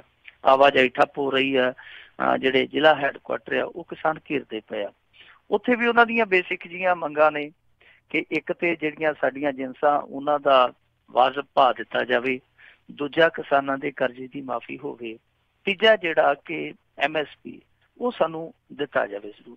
ਕਿਉਂਕਿ ਤੁਹਾਨੂੰ ਸ਼ਾਇਦ ਪਤਾ ਹੀ ਹੋਵੇ MSP ਹੈ ਜਿਹੜਾ ਉਹ ਸਿਰਫ ਪੰਜਾਬ ਤੇ ਹਰਿਆਣੇ 'ਚ ਲਾਗੂ ਹੁੰਦਾ ਹੈ ਜੀ, ਜਿਹਨੂੰ ਆਪਾਂ ਮਿਨੀਮਮ ਸਪੋਰਟ ਪ੍ਰਾਈਸ ਕਹਿ ਦਿੰਦੇ ਆ ਨਾ, MSP, ਉਹ ਸਿਰਫ ਪੰਜਾਬ ਤੇ ਹਰਿਆਣੇ ਤੇ ਲਾਗੂ ਹੁੰਦਾ। ਹੁਣ ਰਾਜਸਥਾਨ ਵਾਲੇ ਕਿਸਾਨ ਕਹਿੰਦੇ ਆ ਕਿ ਅਸੀਂ ਵੀ ਤੇ ਤੁਹਾਡੇ ਦੇਸ਼ ਦੇ ਕਿਸਾਨ ਆ ਨਾ, ਸਾਨੂੰ ਵੀ ਤੇ MSP ਦਿਓ। ਕਿਉਂਕਿ ਜੇ MSP ਨਹੀਂ ਹੁੰਦਾ, ਕਿਸਾਨ ਖੁੱਲੀ ਮੰਡੀ ਦੇ ਹਵਾਲੇ ਹੋ ਜਾਂਦਾ। ਖੁੱਲੀ ਮੰਡੀ ਦੇ ਹਵਾਲੇ ਹੋਣ ਦਾ ਮਤਲਬ ਹੈ ਵਪਾਰੀ ਉਹਨੂੰ ਗਿਰਜਾ ਵਾਂਗੂ ਨੋਚ ਲੈਂਦੇ ਆ। ਸੋ ਇਹ ਕਿਸਾਨ ਨੂੰ ਬਚਾਉਣ ਲਈ MSP ਦਾ ਸਹਾਰਾ ਬਹੁਤ ਜ਼ਰੂਰੀ ਆ, ਪਰ ਇਹ ਪੰਜਾਬ ਤੇ ਹਰਿਆਣੇ ਲਈ ਲਾਗੂ ਕੀਤਾ ਗਿਆ, ਦੂਸਰੇ ਕਿਸੇ ਵੀ ਰਾਜ ਨੂੰ ਇਸਦਾ ਲਾਭ ਨਹੀਂ ਮਿਲਦਾ। ਔਰ ਪੰਜਾਬ ਤੇ ਹਰਿਆਣੇ ਦੇ ਵਿੱਚ ਵੀ ਇਹ ਖਤਮ ਕਰਨ ਦੀਆਂ ਵਿਉਂਤਾਂ ਜਿਹੜੀਆਂ ਉਹ ਬਹੁਤ ਲੰਮੇ ਸਮੇਂ ਤੋਂ ਕੀਤੀਆਂ ਜਾ ਰਹੀਆਂ। ਹੋ ਸਕਦਾ ਆਉਣ ਵਾਲੇ ਸਮੇਂ 'ਚ ਇੱਥੇ ਵੀ ਹਾਲ ਇਹੋ ਜਿਹੇ ਹੋ ਜਾਣ ਜੀ। ਪਰ ਰਾਜਸਥਾਨ ਦੇ ਵਿੱਚ ਜੋ ਪ੍ਰਦਰਸ਼ਨ ਚੱਲਦੇ ਪਏ ਆ, ਉਹ ਦੇਖੋ ਸਾਡੇ ਕਿਸੇ ਵੀ ਮੁੱਖ ਟੈਲੀਵਿਜ਼ਨ ਚੈਨਲ ਤੇ ਨਹੀਂ ਆ ਰਹੇ, ਕੋਈ ਉਹਨਾਂ ਦੀ ਖਬਰ ਨਹੀਂ। ਖਬਰ ਕਾਹਦੀ ਆ ਰਹੀ ਹੈ? ਜੋ ਉੱਥੇ ਹਿੰਸਾ ਹੋਈ ਹੈ ਜੈਪੁਰ ਦੇ ਵਿੱਚ ਦੋ ਫਿਰਕਿਆਂ ਦੇ ਦਰਮਿਆਨ, ਉਹਦੀ ਖਬਰ ਜ਼ਰੂਰ ਆ ਰਹੀ ਹੈ ਛਿੱਟ-ਪੁੱਟ। ਪਰ ਜੋ ਕਿਸਾਨ ਉੱਥੇ ਕਈ ਦਿਨਾਂ ਤੋਂ ਐਜੀਟੇਸ਼ਨ ਕਰਦੇ ਪਏ ਆ, ਔਰ ਉਹਨਾਂ ਦਾ ਜਿਹੜਾ ਸੰਘਰਸ਼ ਹੈ, ਉਹਨਾਂ ਦਾ ਜਿਹੜਾ ਇਹ ਜਦੋਂ ਜਹਿਦ ਵਾਲਾ ਸਿਲਸਿਲਾ ਬਹੁਤ ਤੇਜ਼ ਹੋ ਰਿਹਾ, ਫੈਲ ਰਿਹਾ ਪੂਰੇ ਸਟੇਟ ਦੇ ਵਿੱਚ, ਉਹਦੇ ਬਾਰੇ ਕਿਤੇ ਵੀ ਚਰਚਾ ਹੈ ਨਹੀਂ। ਮੈਂ ਹੈਰਾਨ ਹਾਂ ਸਾਡੇ ਭਾਰਤੀ ਮੀਡੀਆ ਤੇ, ਦੇਖੋ ਇਹ ਕਰਦੇ ਕੀ ਆ, ਕਿ ਇਹ ਖਬਰ ਉਦੋਂ ਤਿਆਰ ਕਰਨਗੇ, ਕਿ ਇਹ ਉਦੋਂ ਖਬਰ ਤਿਆਰ ਕਰਕੇ ਟੈਲੀਕਾਸਟ ਕਰਨਗੇ ਜਦੋਂ ਉੱਥੇ 5-7 ਕਿਸਾਨ ਜਿਹੜੇ ਮੱਧ ਪ੍ਰਦੇਸ਼ ਦੇ ਵਾਂਗੂ ਮਰ ਗਏ, ਉਸ ਤੋਂ ਬਾਅਦ ਖਬਰ ਚਲਾਉਣਗੇ। ਇਹਦਾ ਮਤਲਬ ਇਹ ਆ ਕਿ ਕਿਸਾਨਾਂ ਨੂੰ ਮੀਡੀਆ ਦੇ ਵਿੱਚ ਆਪਣੀ ਗੱਲ ਰੱਖਣ ਲਈ ਵੀ ਜਾਨ ਦੇਣੀ ਪਵੇਗੀ। ਜੇ ਉਹ ਮੁਆਵਜ਼ਾ ਲੈਣਾ ਚਾਹੁੰਦੇ ਆ ਕਿ ਸਾਡੇ ਪਰਿਵਾਰ ਨੂੰ ਥੋੜ੍ਹੀ ਬਹੁਤ ਰਾਹਤ ਮਿਲੇ, ਉਹਨਾਂ ਨੂੰ ਤਾਂ ਵੀ ਮਰਨਾ ਪੈਂਦਾ। ਜੇ ਮੀਡੀਆ 'ਚ ਗੱਲ ਕਰਨੀ ਹੈ, ਜੇ ਮੀਡੀਆ ਤੇ ਗੱਲ ਪਹੁੰਚਾ ਕੇ ਮੀਡੀਆ ਦੇ ਜ਼ਰੀਏ ਸਰਕਾਰ ਤੱਕ ਆਪਣੀ ਗੱਲ ਲਿਜਾਣੀ ਹੈ, ਫਿਰ ਵੀ ਉਹਨਾਂ ਨੂੰ ਮਰਨਾ ਪਊਗਾ, ਫਿਰ ਵੀ ਕੁੱਟ ਖਾਣੀ ਪਊਗੀ। ਸੋ ਸਾਡੇ ਭਾਰਤੀ ਮੀਡੀਆ ਦਾ ਰੋਲ ਕਿਸਾਨਾਂ ਪੱਖੀ ਜਿਹੜਾ ਉਹ ਵੀ ਨਕਾਰਾਤਮਕ ਨਜ਼ਰ ਆਉਂਦਾ, ਜੋ ਨਿਰਾਸ਼ਾਜਨਕ ਹੈ। ਜੀ ਜੀ ਜੀ ਮਿੰਟੂ ਜੀ, ਅਗਲੀ ਆਪਾਂ ਗੱਲ ਕਰੀਏ ਉੱਤਰ ਪ੍ਰਦੇਸ਼ ਦੇ ਜਿਹੜੇ ਡਿਪਟੀ CM ਵੱਲੋਂ ਮੁਸਲਮਾਨਾਂ ਖਿਲਾਫ ਦਿੱਤੇ ਗਏ ਬਿਆਨ ਤੋਂ ਬਾਅਦ 'ਚ ਮੁਸਲਮਾਨ ਭਾਈਚਾਰੇ 'ਚ ਨਾਰਾਜ਼ਗੀ। ਦੇਖੋ UP ਦੇ ਵਿੱਚ ਨਾ ਇੱਕ ਨਵੀਂ ਇਹਨਾਂ ਨੇ ਪਿਰਤ ਪਾਈ ਆ, ਉੱਥੇ 2 ਡਿਪਟੀ CM ਆ। 2 ਜਿੱਦਾਂ ਸਾਡੇ, ਹਾਂਜੀ, ਜਿੱਦਾਂ ਸਾਡੇ ਸੁਖਬੀਰ ਸਿੰਘ ਬਾਦਲ ਵੈਸੇ ਉਹ 2-4 ਵਰਗਾ ਇਕੱਲਾ ਹੀ ਸੀਗਾ, ਉਹ ਤੇ ਲੱਗਦਾ ਇਹ ਸੀਗਾ ਮੰਤਰੀ ਵੀ ਆ ਤੇ ਡਿਪਟੀ ਮੁੱਖ ਮੰਤਰੀ, ਪਤਾ ਨਹੀਂ ਕਿਹੜੇ ਕਿਹੜੇ ਮੰਤਰੀ ਹੈ। ਪਰ ਉਹਦੇ ਵਾਂਗੂ UP ਦੇ ਵਿੱਚ 2, UP ਕਿਉਂਕਿ ਬਹੁਤ ਵੱਡਾ ਹੈ ਨਾ, ਇਸ ਕਰਕੇ ਉਹਨਾਂ ਨੇ 2 ਡਿਪਟੀ CM ਲਾਤੇ ਸੀਗੇ। ਇੱਕ ਤੇ ਹੈਗਾ ਕੇਸ਼ਵ ਪ੍ਰਸਾਦ ਮੌਰੀਆ, ਦੂਸਰਾ ਹੈਗਾ ਦਿਨੇਸ਼ ਸ਼ਰਮਾ। ਇਹ ਦਿਨੇਸ਼ ਸ਼ਰਮਾ ਨੇ ਕੱਲ ਬਿਆਨ ਦਿੱਤਾ, ਔਰ ਇਸ ਬਿਆਨ ਤੇ ਬਹੁਤ ਵੱਡੀ ਭਖਵੀਂ ਚਰਚਾ ਜਿਹਨੂੰ ਕਹਿੰਦੇ ਆ ਨਾ, ਉਹ ਇੱਥੇ ਚੱਲ ਪਈ ਹੈ ਜੀ। ਉਹਦਾ ਬਿਆਨ ਕੀ ਸੀਗਾ? ਉਹਨੇ ਆਖਿਆ ਕਿ ਮੁਸਲਮਾਨਾਂ ਦਾ ਭਾਰਤ ਦੇ ਇਤਿਹਾਸ 'ਚ ਕੋਈ ਯੋਗਦਾਨ ਨਹੀਂ ਹੈ, ਔਰ ਇਹ ਲੁਟੇਰੇ ਸੀਗੇ, ਇਸ ਕਰਕੇ ਇਹਨਾਂ ਨੂੰ ਅਸੀਂ ਮਾਣ ਸਤਿਕਾਰ ਕੋਈ ਨਹੀਂ ਦਿਆਂਗੇ ਇਤਿਹਾਸ ਦਾ। ਔਰ ਦੂਜੀ ਗੱਲ ਇਹ ਕਹਿੰਦਾ ਕਿ ਜਿਹੜੀ ਇਹਨਾਂ ਦੀ ਸੰਸਕ੍ਰਿਤੀ ਹੈ, ਤਾਜ ਮਹਿਲ ਵਾਲੀ, ਜਿਹਦਾ ਤਾਜ ਮਹਿਲ ਬਣਾ ਕੇ ਉਹਨੂੰ ਕਿਹਾ ਗਿਆ ਮੁਹੱਬਤ ਦਾ ਮੁਜੱਸਮਾ ਹੈ, ਮੁੜ ਕੇ ਕਾਰੀਗਰਾਂ ਦੇ ਹੱਥ ਵੱਢ ਦਿੱਤੇ। ਇਹ ਸੰਸਕ੍ਰਿਤੀ ਸਾਡੀ ਭਾਰਤੀ ਸੰਸਕ੍ਰਿਤੀ ਨਹੀਂ ਹੈ ਜੀ। ਉਹਨੇ ਇਸ ਤਰ੍ਹਾਂ ਦੀਆਂ ਗੱਲਾਂ ਕੀਤੀਆਂ, ਔਰ ਖਾਸ ਤੌਰ ਤੇ 2 ਵਾਰੀ ਭੌਂ ਕੇ ਗੱਲ ਆਖੀ ਕਿ ਮੁਸਲਮਾਨਾਂ ਨੂੰ ਅਸੀਂ ਇਤਿਹਾਸ 'ਚ ਕੋਈ ਮਾਣ ਸਤਿਕਾਰ ਨਹੀਂ ਦਿਆਂਗੇ, ਕਿਉਂਕਿ ਇਹਨਾਂ ਦਾ ਇਤਿਹਾਸ ਦੇ ਵਿੱਚ ਕੋਈ ਯੋਗਦਾਨ ਹੀ ਹੈ ਨਹੀਂ, ਸੋ ਅਸੀਂ ਮਾਣ ਸਤਿਕਾਰ ਕਾਹਦਾ ਦਈਏ। ਉਹਦਾ ਇਸ ਬੰਦੇ ਨੇ ਜਿਹੜੀਆਂ ਆਪਾ ਵਿਰੋਧੀ ਭਾਸ਼ਾ ਵਾਲੀਆਂ ਗੱਲਾਂ ਨੇ ਉਹ ਕਰ ਦਿੱਤੀਆਂ। ਜਿੱਦਾਂ ਜਾਂਦਾ ਕਹਿ ਗਿਆ ਜੀ ਅਬਦੁਲ ਕਲਾਮ ਦਾ ਅਸੀਂ ਜ਼ਰੂਰ ਸਨਮਾਨ ਕਰਦੇ ਹਾਂ। ਹੁਣ ਦੇਖੋ, ਅਬਦੁਲ ਕਲਾਮ ਦਾ ਜੇ ਸਨਮਾਨ ਕਰਦੇ ਹੋ, ਉਹ ਵੀ ਮੁਸਲਮਾਨ ਪਰਿਵਾਰ ਦੇ ਵਿੱਚ ਜੰਮੇ ਸਨ, ਉਹਨਾਂ ਦੇ ਜਿਹੜੇ ਯੋਗਦਾਨ ਨੂੰ ਤੁਸੀਂ ਕਿਵੇਂ ਭੁਲਾ ਸਕਦੇ ਹੋ? ਸੋ ਬੜੀ ਵੱਡੀ ਚਰਚਾ ਛੇੜ ਦਿੱਤੀ ਇਹਨੇ। ਇਸ ਦਿਨੇਸ਼ ਸ਼ਰਮਾ ਨੂੰ ਕੁਝ ਸਵਾਲ ਜਿਹੜੇ ਉਹ ਕਰਨੇ ਬਣਦੇ ਆ। ਸਭ ਤੋਂ ਪਹਿਲਾ ਸਵਾਲ ਤੇ ਇਹ ਆ ਕਿ ਇਸਲਾਮ ਜਦੋਂ ਹੋਂਦ 'ਚ ਆਇਆ, ਹੋਂਦ 'ਚ ਆਉਣ ਤੋਂ ਸਾਲ ਕੁ ਬਾਅਦ ਯਾਨੀ 630 ਈਸਵੀ 'ਚ ਇੱਥੇ ਲੋਕ ਮੁਸਲਮਾਨ ਬਣ ਲੱਗ ਪਏ ਸਨ, ਯਾਨੀ ਇਸਲਾਮ ਧਰਮ ਭਾਰਤ ਦੀ ਧਰਤੀ ਤੇ ਪਨਪਣ ਲੱਗ ਪਿਆ ਸੀ। ਮਾਲਾਬਾਰ ਇਲਾਕਾ ਜਿਹੜਾ ਇਸ ਸਮੇਂ ਮੇਰੇ ਖਿਆਲ ਦੇ ਨਾਲ ਹੁਣ ਤੇ ਕੇਰਲ ਚ ਆ ਗਿਆ, ਉਸ ਇਲਾਕੇ ਚ 630-31 ਚ ਕਨਵਰਜਨ ਹੋਣ ਲੱਗ ਪਈ ਸੀਗੀ, ਔਰ ਉੱਥੇ ਮਸਜਿਦ ਵੀ ਬਣ ਗਈ ਸੀ ਇਸੇ ਸਮੇਂ ਦੇ ਦੌਰਾਨ। ਔਰ ਭਾਰਤ ਤੇ ਪਹਿਲਾ ਬਾਹਰੀ ਹਮਲਾਵਰ ਦਾ ਕਦੋਂ ਹੁੰਦਾ? 712 ਈਸਵੀ। ਉਦੋਂ ਤੱਕ ਕਿੰਨੀਆਂ ਪੀੜ੍ਹੀਆਂ ਜਿਹੜੀਆਂ ਜਨਮ ਲੈ ਚੁੱਕੀਆਂ ਹੋਣਗੀਆਂ ਕਿ ਉਹ ਲੋਕ ਹਮਲਾਵਰ ਸਨ। ਉਹ ਹਮਲਾਵਰ ਸੀ, ਉਹ ਤੇ ਇੱਥੇ ਸ਼ਾਂਤਮਈ ਢੰਗ ਨਾਲ ਰਹਿੰਦੇ ਪਏ ਸੀ। ਹਮਲਾ ਤਾਂ ਸਗੋਂ ਉਹਨਾਂ ਤੇ ਹੋਇਆ ਜਦੋਂ ਮੁਹੰਮਦ ਬਿਨ ਕਾਸਿਮ ਨੇ ਪਹਿਲਾ ਹਮਲਾ ਕੀਤਾ ਭਾਰਤ ਤੇ। ਉਸ ਤੋਂ ਬਾਅਦ ਠੀਕ ਆ, ਕੁਛ ਲੋਕ ਹੈ ਜਿਹੜੇ ਉਹ ਲੁੱਟਣ ਪੁੱਟਣ ਕੁੱਟਣ ਦੇ ਮੰਤਵ ਨਾਲ ਆਏ, ਪਰ ਮੁਸਲਮਾਨਾਂ ਨੂੰ ਇਤਿਹਾਸ ਚੋਂ ਮਨਫੀ ਕਰਨਾ ਇਹ ਬਹੁਤ ਵੱਡੀ ਸਾਜ਼ਿਸ਼ ਆ, ਬਹੁਤ ਕੋਝੀ ਹਰਕਤ ਆ। ਸ਼ਾਇਦ ਇਹਨਾਂ ਨੇ ਹਿਸਟਰੀ ਨਹੀਂ ਪੜ੍ਹੀ। ਮੈਂ ਤੁਹਾਨੂੰ ਕੁਛ ਉਦਾਹਰਨਾਂ ਦੇ ਦਿੰਦਾ ਜਿਹਦੇ ਨਾਲ ਇਸ ਬੰਦੇ ਦਾ ਝੂਠ ਹੈ ਜਿਹੜਾ ਉਹ ਆਪਣੇ ਆਪ ਸਾਫ਼ ਹੋ ਜਾਏਗਾ ਕਿ ਕਿੰਨੇ ਵੱਡੇ ਪੱਧਰ ਤੇ ਇਸ ਬੰਦੇ ਨੇ ਝੂਠ ਬੋਲਿਆ। ਦੇਖੋ, ਇਹ ਸ਼ਾਇਦ ਨਹੀਂ ਜਾਣਦੇ ਕਿ ਜਿਹੜੀ ਬਾਬਰ ਤੇ ਰਾਣਾ ਸਾਂਘਾ ਦੀ ਲੜਾਈ ਹੋਈ ਸੀਗੀ, ਉਹਦੇ ਚ ਹਸਨ ਮਵਾਤੀ ਸੀਗਾ, ਜਿਹੜਾ ਹਸਨ ਮਵਾਤੀ ਉਹ ਰਾਣਾ ਸਾਂਘਾ ਬੰਨਿਓ ਲੜਿਆ ਸੀ, ਇੱਕ ਹਿੰਦੂ ਰਾਜੇ ਬੰਨਿਓ, ਔਰ ਉਹਨੇ ਆਪਦੇ ਸੈਨਿਕਾਂ ਦੇ ਨਾਲ ਰਾਣਾ ਸਾਂਘਾ ਦੀ ਇਮਦਾਦ ਕੀਤੀ ਸੀ ਹਸਨ ਮਵਾਤੀ ਨੇ। ਅੱਗੇ ਆ ਜਾਓ, ਝਾਂਸੀ ਦੀ ਰਾਣੀ ਨੂੰ ਇਹ ਬਹੁਤ ਸੂਰਬੀਰ ਮੰਨਦੇ ਆ, ਉਹਨੂੰ ਆਈਡੀਅਲ ਮੰਨਦੇ ਆ ਕਿ ਬਹੁਤ ਜੁਝਾਰੂ ਸੀਗੀ। ਉਹਦੇ ਨਾਲ ਜਿਹੜੀਆਂ ਦੋ ਸਹੇਲੀਆਂ ਉਹਦੀਆਂ ਆਖਰੀ ਦਮ ਤੱਕ ਲੜੀਆਂ, ਉਹ ਕੌਣ ਸਨ? ਇੱਕ ਮੋਤੀ ਬਾਈ ਸੀ, ਇੱਕ ਜੂਹੀ ਸੀ। ਉਹ ਦੋਨੇ ਮੁਸਲਮਾਨ ਸਨ। ਕੀ ਇਹਨਾਂ ਨੂੰ ਇਤਿਹਾਸ 'ਚ ਤੁਸੀਂ ਦਰਜਾ ਨਾ ਦਿਓਗੇ? ਲక్ష్ਮੀ ਬਾਈ ਨੂੰ ਦਿਓਗੇ ਤੇ ਉਹਨਾਂ ਨੂੰ ਤੁਸੀਂ ਕਿੱਦਾਂ ਮਨਫੀ ਕਰ ਦਿਓਗੇ? ਕਸ਼ਮੀਰ ਦਾ ਜਿਹੜਾ ਰਾਜਾ ਸੀ ਜੈਨੁਲ ਆਬਦੀਨ, ਉਹਨੇ ਆਪਦੇ ਰਾਜ ਦੇ ਵਿੱਚੋਂ ਜਿਹੜੇ ਹਿਜਰਤ ਕਰਕੇ ਹਿੰਦੂ ਗਏ ਸੀ ਉਹਨਾਂ ਨੂੰ ਵਾਪਸ ਬੁਲਾਇਆ ਸੀਗਾ। ਵਾਪਸ ਬੁਲਾ ਕੇ ਉਪਨਿਸ਼ਦਾਂ ਦੇ ਕੁਛ ਭਾਗ ਜਿਹੜੇ ਸੀਗੇ ਉਹ ਫਾਰਸੀ 'ਚ ਉਦੋਂ ਅਨੁਵਾਦ ਵੀ ਕਰਾ ਕੇ ਦਿੱਤੇ ਸਨ ਉਹਨਾਂ ਨੂੰ। ਇਹ ਤੋਂ ਇਲਾਵਾ ਦੱਖਣ ਭਾਰਤ ਦਾ ਇੱਕ ਸ਼ਾਸਕ ਸੀਗਾ ਇਬਰਾਹਿਮ ਆਦਿਲ, ਜਿਹਨੂੰ ਇਬਰਾਹਿਮ ਆਦਿਲ ਸ਼ਾਹ ਦੂਜਾ ਵੀ ਕਹਿ ਦਿੰਦੇ ਆ, ਉਹਨੇ ਸਰਸਵਤੀ ਵੰਦਨਾ ਦੇ ਗੀਤ ਲਿਖੇ ਸੀ ਉਸ ਸਮੇਂ। ਇਹ ਤੋਂ ਅੱਗੇ ਆ ਜੋ ਸੁਲਤਾਨ ਨਾਜ਼ਰ ਸ਼ਾਹ ਸੀ ਔਰ ਸੁਲਤਾਨ ਹੁਸੈਨ ਸ਼ਾਹ ਸੀ, ਉਹਨਾਂ ਨੇ ਮਹਾਭਾਰਤ ਤੇ ਭਾਗਵਤ ਪੁਰਾਣ ਜਿਹੜਾ ਸੀ ਉਹ ਬੰਗਾਲੀ ਚ ਅਨੁਵਾਦ ਕਰਾਇਆ ਸੀਗਾ। ਇਹ ਤੋਂ ਅੱਗੇ ਚਲੇ ਜਾਓ, ਆ ਥੋੜਾ ਸਮਾਂ ਪਹਿਲਾਂ ਜਦੋਂ ਜੈ ਹਿੰਦ ਦਾ ਨਾਰਾ ਨਿਕਲਿਆ ਸੁਭਾਸ਼ ਚੰਦਰ ਬੋਸ ਵੇਲੇ, ਇਹ ਨਾਰਾ ਪਤਾ ਕਿੱਥੋਂ ਨਿਕਲਿਆ? ਇੱਕ ਮੁਸਲਮਾਨ ਦੇ ਹਿਰਦੇ ਚ, ਉਹਦਾ ਨਾਂ ਸੀ ਕਪਤਾਨ ਆਬਿਦ ਹਸਨ। 1942 ਚ ਉਹਨੇ ਇਹ ਨਾਰਾ ਇਜਾਦ ਕੀਤਾ। ਜਿਹੜਾ ਛਤਰਪਤੀ ਸ਼ਿਵਾਜੀ ਜਿਹੜਾ ਇਹਨਾਂ ਦਾ ਹੀਰੋ ਆ ਤੇ ਬਹੁਤ ਵੱਡਾ ਹੀਰੋ ਆ, ਉਹਦਾ ਜਿਹੜਾ ਨੌ ਸੈਨਾ ਵਾਲਾ ਬੇੜਾ ਸੀਗਾ ਜਿਹਨੂੰ ਆਪਾਂ ਨੇਵੀ ਕਹਿ ਦਿੰਦੇ ਆ, ਉਸ ਸਮੇਂ ਜਿਹੜਾ ਬੇੜਾ ਸੀ ਉਹਦਾ ਐਡਮਿਰਲ ਸੀ ਦੌਲਤ ਖਾਨ। ਜਿੰਨੀਆਂ ਵੀ ਉਹਨੇ ਸਫਲਤਾਵਾਂ ਪ੍ਰਾਪਤ ਕੀਤੀਆਂ ਸਨ ਉਹਦੇ ਚ ਦੌਲਤ ਖਾਨ ਦਾ ਬਹੁਤ ਵੱਡਾ ਯੋਗਦਾਨ ਸੀਗਾ। ਔਰ ਜਦੋਂ ਸ਼ਿਵਾਜੀ ਫੜਿਆ ਗਿਆ ਸੀ ਆਗਰੇ ਦੇ ਕਿਲੇ ਚ, ਇੱਥੋਂ ਕਾਮੜ ਦੇ ਜ਼ਰੀਏ ਜਿਹਨੇ ਇਹਨੂੰ ਆਜ਼ਾਦ ਕਰਵਾਇਆ ਸੀ ਉਹ ਵੀ ਇੱਕ ਮੁਸਲਮਾਨ ਸੀ। ਸੋ ਇਹ ਬਹੁਤ ਸਾਰੀਆਂ ਇਸ ਤਰ੍ਹਾਂ ਦੀਆਂ ਹੋਰ ਉਦਾਹਰਨਾਂ ਨੇ, ਬਹੁਤ ਲੰਮਾ ਸਮਾਂ ਲੱਗ ਜਾਏਗਾ ਜੇ ਸਾਰੀਆਂ ਉਦਾਹਰਨਾਂ ਆਪਾਂ ਕੱਢ ਲੱਗ ਜਾਈਏ।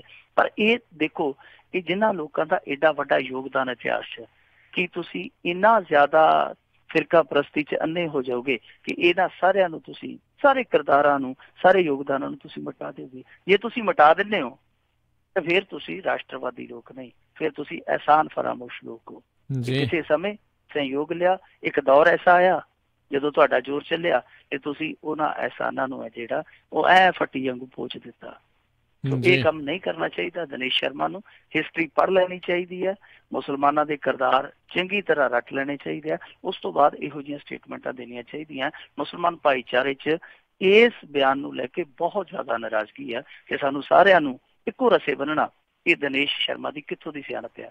ਜੀ ਤੇ ਵੈਸੇ ਉੱਤਰ ਪ੍ਰਦੇਸ਼ ਦੀ ਉਦਾਹਰਣ ਨੂੰ ਦੇਖਦੇ ਹੋਏ ਭਾਰਤ ਤਾਂ ਉਤੋਂ ਵੀ ਵੱਡਾ ਹੈ, ਇੱਥੇ ਕਿੰਨੇ ਕੁ PM ਜਾਂ ਡਿਪਟੀ PM ਚਾਹੀਦੇ ਨੇ?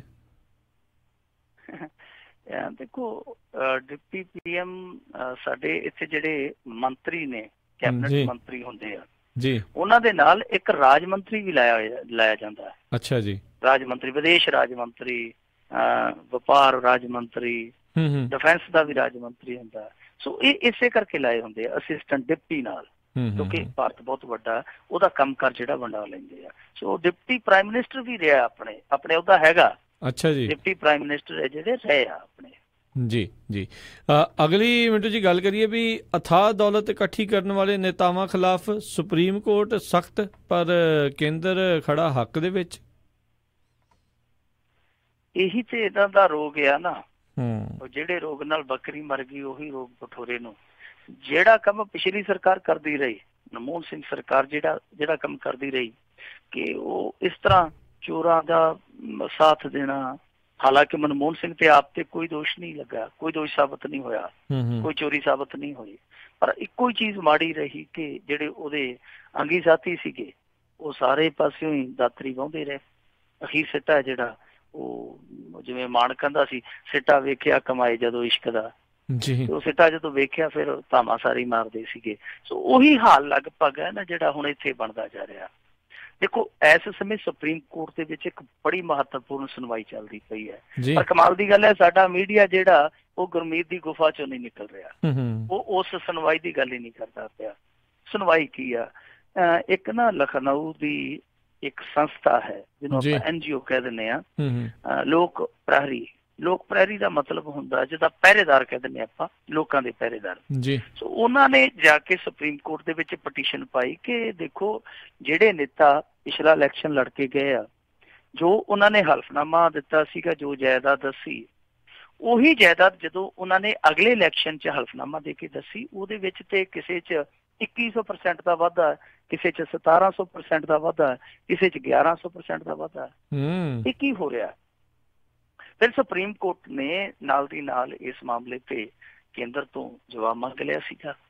ਸੁਣਵਾਈ ਹੋਈ। ਪਹਿਲਾਂ ਤਾਂ ਜਿਹੜਾ ਸਾਡਾ ਇੱਥੋਂ ਦਾ ਕੇਂਦਰੀ ਪ੍ਰਤੱਖ ਕਰ ਬੋਰਡ ਆ, ਉਹਨੇ ਹਲਫਨਾਮਾ ਹੀ ਅੱਧਾ ਅਧੂਰਾ ਦੇ ਦਿੱਤਾ। ਸੁਪਰੀਮ ਕੋਰਟ ਟੁੱਟ ਕੇ ਪੈ ਗਿਆ ਕੇਂਦਰ ਨੂੰ। ਉਹਨੇ ਕਿਹਾ ਇਹ ਕੀ ਤਮਾਸ਼ਾ, ਇੱਕ ਪਾਸੇ ਤੁਸੀਂ ਚੋਣ ਸੁਧਾਰਾਂ ਦੀ ਗੱਲ ਕਰਦੇ ਜੇ, ਦੂਜੇ ਪਾਸੇ ਤੁਸੀਂ ਪਰਦਾਪੁਸ਼ੀ ਕਰਦੇ ਹੋ ਇਹੋ ਜਿਹੇ ਲੋਕਾਂ ਦਾ।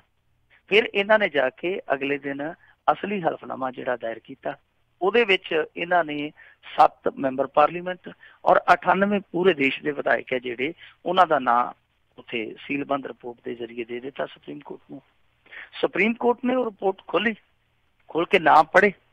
ਹੁਣ ਨਾ ਤੇ ਜਨਤਕ ਨਹੀਂ ਕੀਤੇ ਕਿਉਂਕਿ ਕੇਂਦਰ ਨੇ ਨਾਲ ਇਹ ਸ਼ਰਤ ਲਾਈ ਸੀਗੀ, ਵੈਸੇ ਸ਼ਰਤ ਨਹੀਂ ਕਹਿ ਸਕਦੇ, ਇਹ ਗੁਹਾਰ ਹੀ ਲਾਈ ਸੀਗੀ ਸੁਪਰੀਮ ਕੋਰਟ ਕੋਲ ਕਿ ਨਾ ਜਨਤਕ ਨਾ ਕੀਤੇ ਜਾਣ ਇਹਨਾਂ ਲੀਡਰਾਂ ਦੇ। ਹੁਣ ਦੇਖੋ ਨਾ ਜਨਤਕ ਕਿਉਂ ਨਾ ਕੀਤੇ ਜਾਣ? ਜਾਂ ਤਾਂ ਹੁਣ ਸਾਰੇ ਭਾਰਤੀ ਜਨਤਾ ਪਾਰਟੀ ਦੇ ਆ, ਤੇ ਜਾਂ ਇੱਕ ਥਾਂ ਤੇ ਜਾ ਕੇ ਇਹ ਜਿਹੜੇ ਇਹਨਾਂ ਦੇ ਵਿਰੋਧੀ ਆ, ਜਿਨ੍ਹਾਂ ਨੂੰ ਇਹ ਗਾਲ ਗੱਪਾ ਵੀ ਕਰ ਦਿੰਦੇ ਇੱਕ ਵੇਲੇ, ਜਾਂ ਫਿਰ ਉਹਨਾਂ ਨੂੰ ਵੀ ਬਚਾਉਂਦੇ ਪਏ, ਉਹਨਾਂ ਨਾਲ ਵੀ ਯਾਰੀਆਂ ਪਗਾ ਰਹੇ। ਸੋ ਇਹ ਕਹਿੰਦੇ ਜੀ ਕਿ ਨਾ ਜਨਤਕ ਕਰੋ, ਹੜਾ ਨਾ ਨਹੀਂ ਜਨਤਕ ਹੋਣੇ ਚਾਹੀਦੇ। ਸੁਪਰੀਮ ਕੋਰਟ ਕਹਿੰਦਾ ਚਲੋ ਠੀਕ ਆ, ਪਰ ਇੱਕ ਚੀਜ਼ ਦਾ ਜਵਾਬ ਦਿਓ ਕਿ ਇਹਨਾਂ ਦਾ ਕੰਮ ਤੇ ਹੈਗਾ ਲੋਕਾਂ ਦੀਆਂ ਸਮੱਸਿਆਵਾਂ ਸੁਣਨੀਆਂ, ਮਸਲਿਆਂ ਨੂੰ ਸੁਲਝਾਉਣਾ। ਇਹਦੇ 'ਚ ਇਹ ਕਹਿੰਦੇ ਕਿ ਇਸ ਤਰ੍ਹਾਂ ਜਾਇਦਾਦ ਕਿਵੇਂ ਇਕੱਠੀ ਕਰ ਲੈਂਦੇ ਆ, ਜਦੋਂ ਸਾਰਾ ਦਿਨ ਤੇ ਇਹਨਾਂ ਦਾ ਕੰਮ ਹੈ ਜਿਹੜਾ ਪਬਲਿਕ ਨੂੰ ਡੀਲ ਕਰਨਾ। ਇਹ ਫਿਰ ਇਹਨਾਂ ਧਨ ਕਿੱਦਾਂ ਜੋੜ ਲੈਂਦੇ ਆ, ਜ਼ਰਾ ਇਹ ਤੇ ਦੱਸੋ।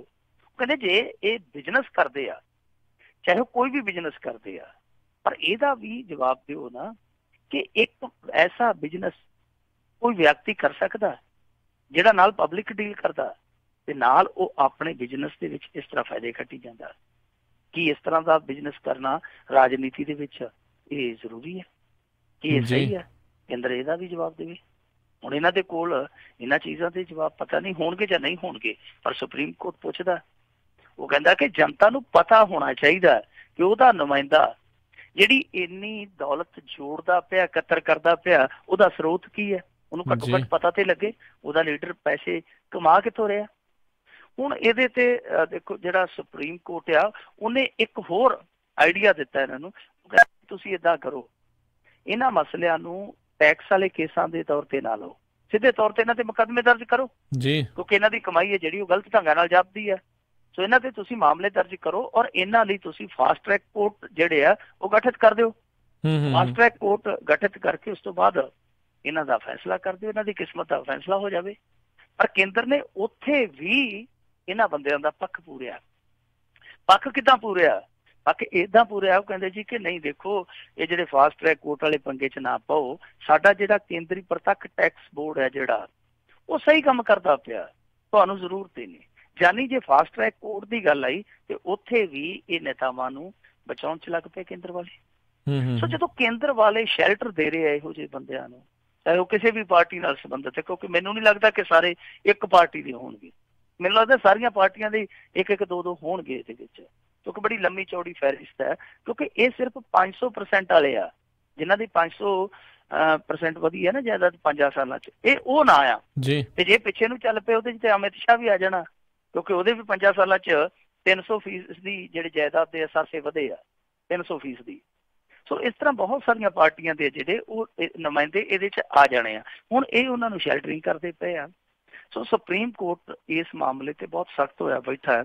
ਦਿਲਚਸਪ ਆ ਕਿ ਆਉਣ ਵਾਲੇ ਦਿਨਾਂ 'ਚ ਇਹਦੇ ਬਾਰੇ ਕੀ ਫੈਸਲਾ ਹੁੰਦਾ। ਪਰ ਇੱਕ ਚੀਜ਼ ਅੱਜ ਸਾਫ਼ ਹੋ ਗਈ ਆ, ਜਿਸ ਤਰੀਕੇ ਨਾਲ ਜਾ ਕੇ ਕੇਂਦਰ ਨੇ ਇਹਨਾਂ ਦਾ ਬਚਾਅ ਕੀਤਾ, ਉਹ ਤੋਂ ਜਾਪਦਾ ਇਹੋ ਹੀ ਆ ਕਿ ਜਿਵੇਂ ਅਸੀਂ ਅੱਗੇ ਦੇਖਦੇ ਪਏ ਹਾਂ ਵਿਆਪਮ ਘੁਟਾਲੇ ਦੇ ਵਿੱਚ CBI ਇਨਵੈਸਟੀਗੇਟ ਕਰਦੀ ਹੈ, ਉਹ ਉੱਥੇ ਦੀ ਉੱਥੇ ਹੀ ਖੜੀ ਹੈ। ਵਿਆਪਮ ਘੁਟਾਲਾ ਕਿਉਂਕਿ ਮੱਧ ਪ੍ਰਦੇਸ਼ ਭਾਰਤੀ ਜਨਤਾ ਪਾਰਟੀ ਦੀ ਸਰਕਾਰ 'ਚ ਹੋਇਆ, ਉਹ ਅੱਗੇ ਤੋਰਦੇ ਹੀ ਨਹੀਂ। ਜਦ ਕਿ ਲਾਲੂ ਪ੍ਰਸਾਦ ਯਾਦਵ ਰੈਲੀ ਕਰਦਾ ਹੈ ਤੇ ਅਗਲੇ ਦਿਨ ਉਹਨੂੰ ਨੋਟਿਸ ਆ ਜਾਂਦਾ ਕਿ ਲਾਲੂ ਜੀ ਇਹ ਦੱਸ ਕਿ ਪੈਸੇ ਕਿੱਥੋਂ ਆਏ ਰੈਲੀ ਚੋਂ ਕੇ। ਸੋ ਇੱਕ ਪਾਸੇ ਕੇਂਦਰ ਦੀਆਂ ਏਜੰਸੀਆਂ ਜਿਹੜੀਆਂ ਉਹ ਇੰਨੀ ਫੁਰਤੀ ਵਿਖਾਉਂਦੀਆਂ, ਦੂਜੇ ਪਾਸੇ ਵਿਆਪਮ ਘੁਟਾਲਾ ਜਿਹੜਾ ਦੇਸ਼ ਦਾ ਸਭ ਤੋਂ ਵੱਡਾ ਘੁਟਾਲਾ, ਉਹਦੇ 'ਚ ਕੋਈ ਤੇਜ਼ੀ ਹੋਈ ਨਹੀਂ ਹੈਗੀ। ਲੱਗਦਾ ਇਹੋ ਆ ਕਿ ਜੋ ਇਹਨਾਂ ਨੇ ਵਾਅਦਾ ਕੀਤਾ ਸੀ, ਜੋ ਨਾਅਰਾ ਦਿੱਤਾ ਸੀਗਾ ਮੋਦੀ ਸਾਹਿਬ ਨੇ, ਨਾ ਖਾਊਂਗਾ ਨਾ ਖਾਣੇ ਦੂੰਗਾ, ਉਹ ਸ਼ਾਇਦ ਅਸੀਂ ਸਮਝਣ ਦੇ ਵਿੱਚ ਕਿਤੇ ਨਾ ਕਿਤੇ ਗਲਤੀ ਕਰ ਦਿੱਤੀ ਹੈ। ਸਮਝਣ ਤੋਂ ਅਸੀਂ ਗਲਤੀ ਮੇਰੇ ਖਿਆਲ ਦੇ ਨਾਲ ਇੱਥੇ ਮੱਤ ਖਾ ਗਏ, ਅਸੀਂ ਖਤਾ ਇੱਥੋਂ ਖਾ ਗਏ ਕਿ ਇਹਨਾਂ ਨੇ ਕਿਹਾ ਸੀਗਾ ਨਾ ਖਾਊਂਗਾ ਨਾ ਖਾਣੇ ਦੂੰਗਾ, ਕਿ ਨਾ ਤਾਂ ਮੈਂ ਖਾਊਂਗਾ ਮਨਮੋਹਨ ਸਿੰਘ ਵਾਂਗੂ ਤੇ ਨਾ ਕਿਸੇ ਦੂਜੇ ਨੂੰ ਖਾਣ ਦੇਊਂਗਾ, ਪਰ ਜਿਹੜੇ ਮੇਰੇ ਨਾਲ ਦੇ ਖਾਸ ਬੰਦੇ ਆ ਉਹ ਜਿੰਨਾ ਮਰਜ਼ੀ ਛਕੀ ਜਾਣ, ਪਰ ਦੂਜੇ ਬੰਦੇ ਨੂੰ ਨਹੀਂ ਖਾਣ ਦੇਊਂਗਾ। ਜੀ ਜੀ। ਅਗਲੀ ਮਿੰਟੂ ਜੀ ਖਬਰ ਦੇ ਉੱਤੇ ਨਜ਼ਰ ਮਾਰੀਏ ਵੀ ਇੱਕ ਮੀਡੀਆ ਅਦਾਰੇ ਦਾ ਦਾਅਵਾ ਵੀ ਖਹਿਰੇ ਦੇ ਦੋਸ਼ਾਂ ਤੋਂ ਬਾਅਦ 'ਚ ਸਿੱਕੀ ਲੁਕ ਰਿਹਾ ਮੀਡੀਆ ਤੋਂ। ਦੇਖੋ ਸੁਖਪਾਲ ਸਿੰਘ ਖਹਿਰਾ ਨੂੰ ਇਹ ਘੇਰਨ ਗਏ ਸਨ ਖਡੂਰ ਸਾਹਿਬ ਵਾਲੇ ਜਿਹੜੇ ਵਿਧਾਇਕ ਹੈ ਰਮਨਜੀਤ ਸਿੰਘ ਸਿੱਕੀ, ਉਹ ਤੋਂ ਬਾਅਦ ਇਹ ਆਪ ਹੀ ਘਿਰ ਗਏ ਆ। ਕਈ ਵਾਰੀ ਸ਼ਿਕਾਰੀ ਵੀ ਸ਼ਿਕਾਰ ਹੋ ਜਾਂਦਾ ਹੈ ਨਾ। ਜੀ ਜੀ। ਹੋਇਆ ਕਿ ਤੁਹਾਨੂੰ ਪਤਾ ਸੁਖਪਾਲ ਸਿੰਘ ਖਹਿਰਾ ਹੈ ਨਾ ਜਿਹੜਾ, ਉਹ ਇੰਨਾ ਤੇਜ਼ ਬੰਦਾ ਹੈ ਕਿ ਜਿੰਨੇ ਵੀ ਉਹਦੇ ਸਿਆਸੀ ਵਿਰੋਧੀ ਆ ਉਹ ਕੱਲੇ ਦੀ ਜਨਮ ਪੱਤਰੀ ਜੇਬ 'ਚ ਰੱਖਦਾ, ਫੁੱਲ ਦਿੰਦਾ ਨਾਲ ਦੀ ਨਾਲ, ਜਦੋਂ ਵੀ ਲੋੜ ਹੁੰਦੀ ਆ ਉਹ ਕੱਢ ਕੇ ਲੈ ਆਉਂਦਾ ਅੱਗੇ। ਉਸ ਬੰਦੇ ਕੋਲ ਤੱਥਾਂ ਦਾ ਭੰਡਾਰ ਆ, ਹਰੇਕ ਬੰਦੇ ਦੀ ਕਮਜ਼ੋਰੀ ਦਾ ਉਹਨੂੰ ਪਤਾ, ਔਰ ਉਹਦੇ ਤੇ ਕੋਈ ਵੀ ਦੋਸ਼ ਤੇ ਬਹੁਤ ਲੱਗਦੇ ਆ, ਕੋਈ ਵੀ ਦੋਸ਼ ਉਹਦੇ ਤੇ ਸਾਬਤ ਨਹੀਂ ਕਰ ਪਾਉਂਦੇ। ਰਾਣਾ ਗੁਰਜੀਤ ਸਿੰਘ ਨੇ ਵੀ ਬੜੇ ਦੋਸ਼ ਲਾਏ ਸੀ ਉਹਦੇ ਤੇ ਬਰਾਬਰ, ਜਦੋਂ ਉਹਨੇ ਰਾਣਾ ਗੁਰਜੀਤ ਸਿੰਘ ਤੇ ਲਾਏ ਸੀਗੇ, ਪਰ ਰਾਣਾ ਗੁਰਜੀਤ ਸਿੰਘ ਉਹਦੇ ਵਾਂਗੂ ਤੱਥ ਨਹੀਂ ਪੇਸ਼ ਕਰ ਸਕਿਆ ਜਨਤਾ ਦੇ ਸਾਹਮਣੇ ਜੀ। ਇਹ ਉਹਦੀ ਕਮਜ਼ੋਰੀ ਰਹਿ ਗਈ। ਹੁਣ ਸੁਖਪਾਲ ਸਿੰਘ ਖਹਿਰਾ ਨੇ ਕੀ ਦੋਸ਼ ਲਾਏ ਸਨ, ਕਿਉਂਕਿ ਇਹਨਾਂ ਨੇ ਭੁਲੱਕ ਭੇਜ ਦਿੱਤਾ ਰਮਨਜੀਤ ਸਿੰਘ ਸਿੱਕੀ ਨੂੰ ਕਿ ਤੂੰ ਇਹਨੂੰ ਕੈਂਚੀ ਮਾਰੀ ਰੱਖੀ ਸੁਖਪਾਲ ਸਿੰਘ ਖਹਿਰਾ ਨੂੰ, ਇਹਦੇ ਤੇਜ਼ੀ ਨਾਲ ਅੱਗੇ ਵੱਧਦਾ ਜਾਂਦਾ। ਹੋਇਆ ਕਿ ਸੁਖਪਾਲ ਸਿੰਘ ਖਹਿਰਾ ਨੇ ਉਲਟਾ ਇਹਨੂੰ ਕੈਂਚੀ ਮਾਰ ਦਿੱਤੀ। ਪ੍ਰੈਸ ਕਾਨਫਰੰਸ ਕਰਕੇ ਉਹਨੇ ਇਹ ਸਾਰੇ ਸਬੂਤ ਰੱਖ ਦਿੱਤੇ। ਕਹਿੰਦਾ ਜੀ ਕਿ ਜਲੰਧਰ ਦੇ ਪਿੰਡ ਘੁੱਗਸ਼ੋਰ ਦੇ ਵਿੱਚ 5 ਕਿੱਲੇ ਜ਼ਮੀਨ ਰਮਨਜੀਤ ਸਿੰਘ ਸਿੱਕੀ ਨੇ ਨੱਪੀ, ਇਹਨੂੰ ਪੁੱਛੋ ਕਿ ਉਹ ਜ਼ਮੀਨ ਕਾਹਤੋਂ ਨੱਪੀ, ਕਿਹੜੇ ਬਹੁਤ ਚ ਨੱਪੀ ਹੈ। ਉਹ ਤੋਂ ਬਾਅਦ ਸਾਰਿਆਂ ਦੀ ਨਿਗਾਹ ਜਿਹੜੀ ਉਹ ਰਮਨਜੀਤ ਸਿੰਘ ਸਿੱਕੀ ਵੱਲ ਚਲੇ ਗਈ ਜੀ। ਇਹ ਤੋਂ ਇਲਾਵਾ ਇਹਨੇ ਦੋਸ਼ ਲਾਇਆ ਕਿ ਘੁੱਗਸ਼ੋਰ ਪਿੰਡ ਦੇ ਵਿੱਚ ਹੀ ਸਿੱਕੀ ਦਾ ਇੱਕ ਮਿਲਕ ਪਲਾਂਟ ਹੈ ਤੇ ਮਿਲਕ ਪਲਾਂਟ ਦਾ ਜਿਹੜਾ ਗੰਦਾ ਪਾਣੀ ਹੈ ਉਹ ਸਰਕਾਰੀ ਜ਼ਮੀਨ 'ਚ ਸੁੱਟਣ ਦੇ ਨਾਲ 2 ਏਕੜ 'ਚ ਉੱਥੇ ਮਾਈਨਿੰਗ ਵੀ ਹੁੰਦੀ ਹੈ, ਮਤਲਬ ਕਿ ਪਾਣੀ ਵੀ ਹੈ ਜਿਹੜਾ ਉਹਦੀ ਨਿਕਾਸੀ ਵੀ ਸਰਕਾਰੀ ਜਾਇਦਾਦ ਦੇ ਵਿੱਚ ਆ, ਔਰ ਉੱਥੋਂ ਮਾਈਨਿੰਗ ਵੀ ਕੀਤੀ ਜਾ ਰਹੀ ਹੈ। ਘੁੱਗਸ਼ੋਰ ਪਿੰਡ ਦਾ ਉਹਨੇ ਨਾਮ ਲਿਆ। ਹੁਣ ਇਹ ਜਦੋਂ ਦੋਸ਼ ਲੱਗੇ, ਹੁਣ ਸੁਭਾਵਿਕ ਸੀਗਾ ਕਿ ਮੀਡੀਆ ਨੇ ਸਿੱਕੀ ਸਾਹਿਬ ਦਾ ਵਰਸ਼ਨ ਲੈਣਾ ਸੀਗਾ ਕਿ ਤੁਹਾਡਾ ਪੱਖ ਕੀ ਹੈ ਇਸ ਮਾਮਲੇ 'ਚ। ਦੱਸਦੇ ਇਹ ਆ ਕਿ 2 ਦਿਨ ਹੋ ਗਏ ਆ ਰਮਨਜੀਤ ਸਿੰਘ ਸਿੱਕੀ ਫੋਨ ਹੀ ਨਹੀਂ ਚੁੱਕਦਾ, ਜਾਂ ਚੁੱਕਦਾ ਨਹੀਂ ਤੇ ਜਾਂ ਆਉਣ ਹੀ ਨਹੀਂ ਕਰਦਾ। ਫਿਰ ਇਹਦੇ PA ਤੱਕ ਪਹੁੰਚ ਕੀਤੀ ਇੱਕ ਮੀਡੀਆ ਅਦਾਰੇ ਨੇ, ਜਿਸ ਨੇ ਇਹ ਦਾਅਵਾ ਕੀਤਾ। ਉਹ ਕਹਿੰਦੇ ਕਿ ਅਸੀਂ ਜਰਮਨ ਸਿੰਘ ਨੂੰ ਫੋਨ ਕੀਤਾ ਜਿਹੜਾ ਦਾ PA ਆ। ਉਹਨੇ ਪਹਿਲਾਂ ਕਿਹਾ, ਉਹ ਕਹਿੰਦਾ ਜੀ ਮੈਂ ਕਰਦਾ ਪਤਾ ਕਿੱਥੇ ਨੇ ਵਿਧਾਇਕ ਸਾਹਿਬ। ਉਹ ਕਹਿੰਦੇ ਜੀ ਅਸੀਂ ਕੋਈ ਠਹਿਰ ਕੇ ਕਰ ਲਾਂਗੇ। ਫੇਰ ਕੀਤਾ, ਉਹ ਜੀ ਮੈਂ ਕਰਦਾ ਪਤਾ ਕਿੱਥੇ ਆ ਕਿੱਥੇ, ਮੈਨੂੰ ਪਤਾ ਨਹੀਂ ਪੱਕਾ। ਹੁਣ PA ਨੂੰ ਨਹੀਂ ਪਤਾ ਉਹਦਾ ਵਿਧਾਇਕ ਕਿੱਥੇ ਆ। ਫੇਰ ਕਹਿੰਦੇ ਇੱਕ ਮੁੜ ਕੇ ਚੁੱਕਣੋਂ ਹੀ ਹਟ ਗਿਆ। ਉਹ ਕਹਿੰਦੇ ਅਸੀਂ 2 ਦਿਨ ਹੋ ਗਿਆ ਸਿੱਕੀ ਸਾਹਿਬ ਦਾ ਪੱਖ ਉਡੀਕਦੇ ਆ, ਪਰ ਸਿੱਕੀ ਸਾਹਿਬ ਦਾ ਪੱਖ ਆਉਂਦਾ ਹੀ ਨਹੀਂ ਪਿਆ। ਸਿੱਕੀ ਸਾਹਿਬ ਨੂੰ ਇੱਕ ਤੇ ਇਹ ਸੁਖਪਾਲ ਸਿੰਘ ਖਹਿਰੇ ਦਾ ਘੇਰਾ ਪਿਆ ਹੋਇਆ, ਦੂਜੇ ਪਾਸੇ ਇੱਕ ਆਡੀਓ ਬੜੀ ਘੁੰਮਦੀ ਪਈ ਹੈ ਸੋਸ਼ਲ ਮੀਡੀਆ ਤੇ, ਸ਼ਾਇਦ ਤੁਸੀਂ ਸੁਣੀ ਹੋਣੀ ਹੈ। ਉਹਦੇ 'ਚ ਇੱਕ ਸਮੈਕ ਦਾ ਕਥਿਤ ਤਸਕਰ ਖੁਦ ਇਹ ਗੱਲ ਟੈਲੀਫੋਨ ਤੇ ਕਿਸੇ ਨਾਲ ਕਰਦਾ ਪਿਆ। ਉਹ ਕਹਿੰਦਾ ਜੀ ਕਿ ਇਹ ਜਿਹੜੇ 2 ਵਿਧਾਇਕ ਹੈ ਉਹਦੇ 'ਚ ਰਮਨਜੀਤ ਸਿੰਘ ਸਿੱਕੀ ਦਾ ਵੀ ਨਾਂ ਲੈਂਦਾ, ਇੱਕ ਮਾਝੇ ਦਾ ਹੋਰ ਵਿਧਾਇਕ ਆ ਇਹਨਾਂ ਦੀ ਪਾਰਟੀ ਦਾ ਹੀ। ਉਹ ਕਹਿੰਦਾ ਜੀ ਇਹ ਦੋਵੇਂ ਆਪਣੇ ਸਿਰ ਤੇ ਖੜੇ ਤੇ ਪਰਵਾਹ ਨਹੀਂ ਕਰੀਦੀ। ਉਂਝ ਤੇ ਕਹਿੰਦਾ ਕਿ ਮਸਾਂ ਗੁਜ਼ਾਰਾ ਹੁੰਦਾ ਸੀਗਾ, ਪਰ ਹੁਣ ਵਾਰੇ ਨਿਆਰੇ ਆ, ਕੋਠੀ ਵੀ ਪਾਲੀ 18 ਲੱਖ ਲਾ ਕੇ, ਤੇ ਆਉਣ ਵਾਲੇ ਦਿਨਾਂ 'ਚ ਵਧੀਆ ਟਾਈਲਾਂ ਲਾ ਕੇ ਫਰਸ਼ ਵੀ ਲੱਗ ਜਾਣਾ, ਸੁੱਖ ਨਾਲ 20-25 ਹਜ਼ਾਰ ਰੁਪਇਆ ਘੰਟੇ 2 ਘੰਟੇ 'ਚ ਛਾਪ ਲਈ ਦਾ ਸਮੈਕ ਵੇਚ ਕੇ। ਇਹ ਵੀ ਦੋਸ਼ ਲੱਗਦੇ ਪਏ ਆ ਕਿ ਇਹ ਵਿਧਾਇਕ ਸਾਹਿਬ ਜਿਹੜੇ ਆ ਕਿੱਧਰ ਨੂੰ ਤੁਰ ਪਏ ਆ, ਕਿਉਂਕਿ ਇਹ ਤਾਂ ਨਸ਼ਾ ਮੁਕਤ ਕਰਨ ਚੱਲੇ ਸਨ। ਹੁਣ ਦੋਸ਼ ਕਈ ਪਾਸਿਓਂ ਲੱਗਦੇ ਪਏ। ਰਮਨਜੀਤ ਸਿੰਘ ਸਿੱਕੀ ਹੈ ਜਿਹੜਾ, ਉਹ ਫੋਨ ਬੰਦ ਕਰਕੇ ਬੈਠਾ, ਜਿੱਦਾਂ ਕਿ ਮੀਡੀਆ ਅਦਾਰੇ ਜਿਹੜੇ ਉਹ ਫੋਨ ਕਰ ਕਰਕੇ ਪੁੱਛਦੇ ਕਿ ਤੁਸੀਂ ਆਪਣਾ ਪੱਖ ਰੱਖੋ, ਪਰ ਇਹਨਾਂ ਨੂੰ ਆਪਣਾ ਪੱਖ ਰੱਖਣਾ ਚਾਹੀਦਾ, ਜਨਤਾ ਦੇ ਸਾਹਮਣੇ ਆ ਕੇ ਕਹਿਣਾ ਚਾਹੀਦਾ ਜੋ ਵੀ ਇਹਨਾਂ ਦਾ ਪੱਖ ਆ। ਇੱਕ ਤੇ ਜਿਹੜੀ ਆਡੀਓ ਘੁੰਮਦੀ ਪਈ ਆ ਕਿ ਉਹ ਜਾਇਜ਼ ਆ ਜਾਂ ਨਾਜਾਇਜ਼ ਆ, ਦੂਸਰਾ ਇਹ ਕਿ ਜੋ ਦੋਸ਼ ਲੱਗਦੇ ਆ ਕਿ ਸਹੀ ਆ ਜਾਂ ਗਲਤ ਆ। ਇਸ ਤਰ੍ਹਾਂ ਫੋਨ ਬੰਦ ਕਰਕੇ, ਫਿਰ ਜੇ ਇਸ ਤਰ੍ਹਾਂ ਫੋਨ ਬੰਦ ਕਰਕੇ ਬੈਠੇ ਰਹਿਣਗੇ ਤੇ ਇਹਨਾਂ ਤੇ ਉਹ ਜਥੇਦਾਰ ਸਾਹਿਬ 'ਚ ਫਰਕ ਕੀ ਰਹਿ ਜਾਊਗਾ? ਜਥੇਦਾਰ ਸਾਹਿਬ ਵੀ ਤੇ ਇਹੀ ਕਰਦਾ ਨਾ, ਜਦੋਂ ਡੇਰੇ 'ਚ ਜਾਂਦੇ ਅਕਾਲੀ ਤੇ ਉਦੋਂ 3 ਦਿਨ ਫੋਨ ਬੰਦ ਕਰ ਰੱਖਦਾ, ਜਦੋਂ ਵੋਟਿੰਗ ਹੋ ਜਾਂਦੀ ਆ ਤੇ ਫਿਰ ਫੋਨ ਆਨ ਕਰ ਲੈਂਦਾ ਤੇ ਨਾਲ ਦੀ ਨਾਲ ਕੋਈ ਨਾ ਕੋਈ ਜਿਹੜਾ ਗੁਰਮਤ ਆ ਉਹ ਵੀ ਪਾਸ ਕਰ ਦਿੰਦਾ। ਇਸ ਤਰ੍ਹਾਂ ਦੀਆਂ ਗੱਲਾਂ ਜਿਹੜੀਆਂ ਉਹ ਨਹੀਂ ਹੋਣੀਆਂ ਚਾਹੀਦੀਆਂ। ਪਰ ਇੱਕ ਚੀਜ਼ ਦਿਲਚਸਪ ਆ ਕਿ ਇਹਨਾਂ ਨੇ ਸੁਖਪਾਲ ਸਿੰਘ ਖਹਿਰਾ ਘੇਰਨ ਭੇਜਿਆ ਸੀ ਸਿੱਕੀ ਨੂੰ, ਸਿੱਕੀ ਸਾਹਿਬ ਉਹਨੂੰ ਤੇ ਪਤਾ ਨਹੀਂ ਘੇਰ ਸਕੇ ਜਾਂ ਨਹੀਂ, ਪਰ ਆਪ ਕਸੂਤੇ ਘਿਰ ਗਏ ਨੇ। ਜੀ ਜੀ, ਅਗਲੀ ਗੱਲ ਕਰ ਲਈਏ। ਮੈਂਬਰ ਪਾਰਲੀਮੈਂਟ ਹਰਿੰਦਰ ਖਾਲਸਾ ਦੇ ਮੋਬਾਈਲ ਤੋਂ ਪਿਆ ਅਸ਼ਲੀਲ ਵੀਡੀਓ, ਹਰਿੰਦਰ ਖਾਲਸਾ ਮੁੱਕਰੇ? ਮੁੱਕਰਨਾ ਹੀ ਹੈ ਜੀ, ਹੁਣ ਇਹ ਤੇ ਕਹਿ ਨਹੀਂ ਸਕਦੇ ਕਿ ਚਲੋ ਦੇਖੋ ਕਰਦੇ ਕਰਾਉਂਦਿਆ ਹੋ ਗਿਆ, ਇਹ ਤੇ ਕਹਿਣੋ ਰਹੇ ਜੀ, ਮੁੱਕਰਨਾ ਹੀ ਹੁੰਦਾ। ਤੇ ਉਹ ਗੁਰਦਾਸ ਮਾਨ ਨੇ ਆਖਿਆ ਸੀ ਮਰੇ ਮੁੱਕਰੇ ਦਾ ਇਲਾਜ ਕੋਈ ਨਾ, ਕੋਈ ਸਾਥੀ ਨਹੀਂ ਜੱਗ ਤੋਂ ਚੱਲਿਆਂ ਦਾ। ਮਰੇ ਮੁੱਕਰੇ ਦਾ ਕੋਈ ਇਲਾਜ ਹੀ ਹੈ ਨਹੀਂ ਜੀ। ਅਸਲ ਦੇ ਵਿੱਚ ਹੋਇਆ ਕਿ WhatsApp ਗਰੁੱਪ ਦੇ ਵਿੱਚ ਇਹ ਅਸ਼ਲੀਲ ਵੀਡੀਓ ਅਪਲੋਡ ਹੋਈ ਹੈ ਕੁਛ ਦਿਨ ਪਹਿਲਾਂ ਜੀ। ਇਹਦੀ ਬੜੀ ਚਰਚਾ ਪੰਜਾਬ ਦੇ ਵਿੱਚ ਪਿਛਲੇ 3-4 ਦਿਨਾਂ ਤੋਂ ਬਹੁਤ ਚਰਚਾ, ਪੱਤਰਕਾਰਾਂ ਦੀਆਂ ਸਫਾ 'ਚ ਵੀ ਬਹੁਤ ਇਹਦੀ ਚਰਚੇ ਹੁੰਦੇ ਆ, ਔਰ ਨੇਤਾਵਾਂ ਦੇ ਜਿਹੜੀ ਗਲਿਆਰੇ ਆ ਉਹਨਾਂ 'ਚ ਵੀ ਇਹ ਮੁੱਦਾ ਕਾਫੀ ਗੂੰਜਦਾ ਪਿਆ, ਲੋਕੀ ਚਸਕੇ ਲੈਂਦੇ ਪਏ ਆ। ਹੋਇਆ ਕਿ ਉਸ WhatsApp ਗਰੁੱਪ ਦੇ ਵਿੱਚ ਜਿਹਦੇ 'ਚ ਕਾਫੀ ਮੌਜਸ ਲੋਕ ਜਿਹੜੇ ਆ ਸ਼ਾਮਲ ਸੀਗੇ, ਉਹਦੇ 'ਚ ਹਰਿੰਦਰ ਸਿੰਘ ਖਾਲਸਾ ਦੇ ਸਰਕਾਰੀ ਨੰਬਰ ਤੋਂ ਅਸ਼ਲੀਲ ਵੀਡੀਓ ਜਿਹੜਾ ਅਪਲੋਡ ਹੋਇਆ।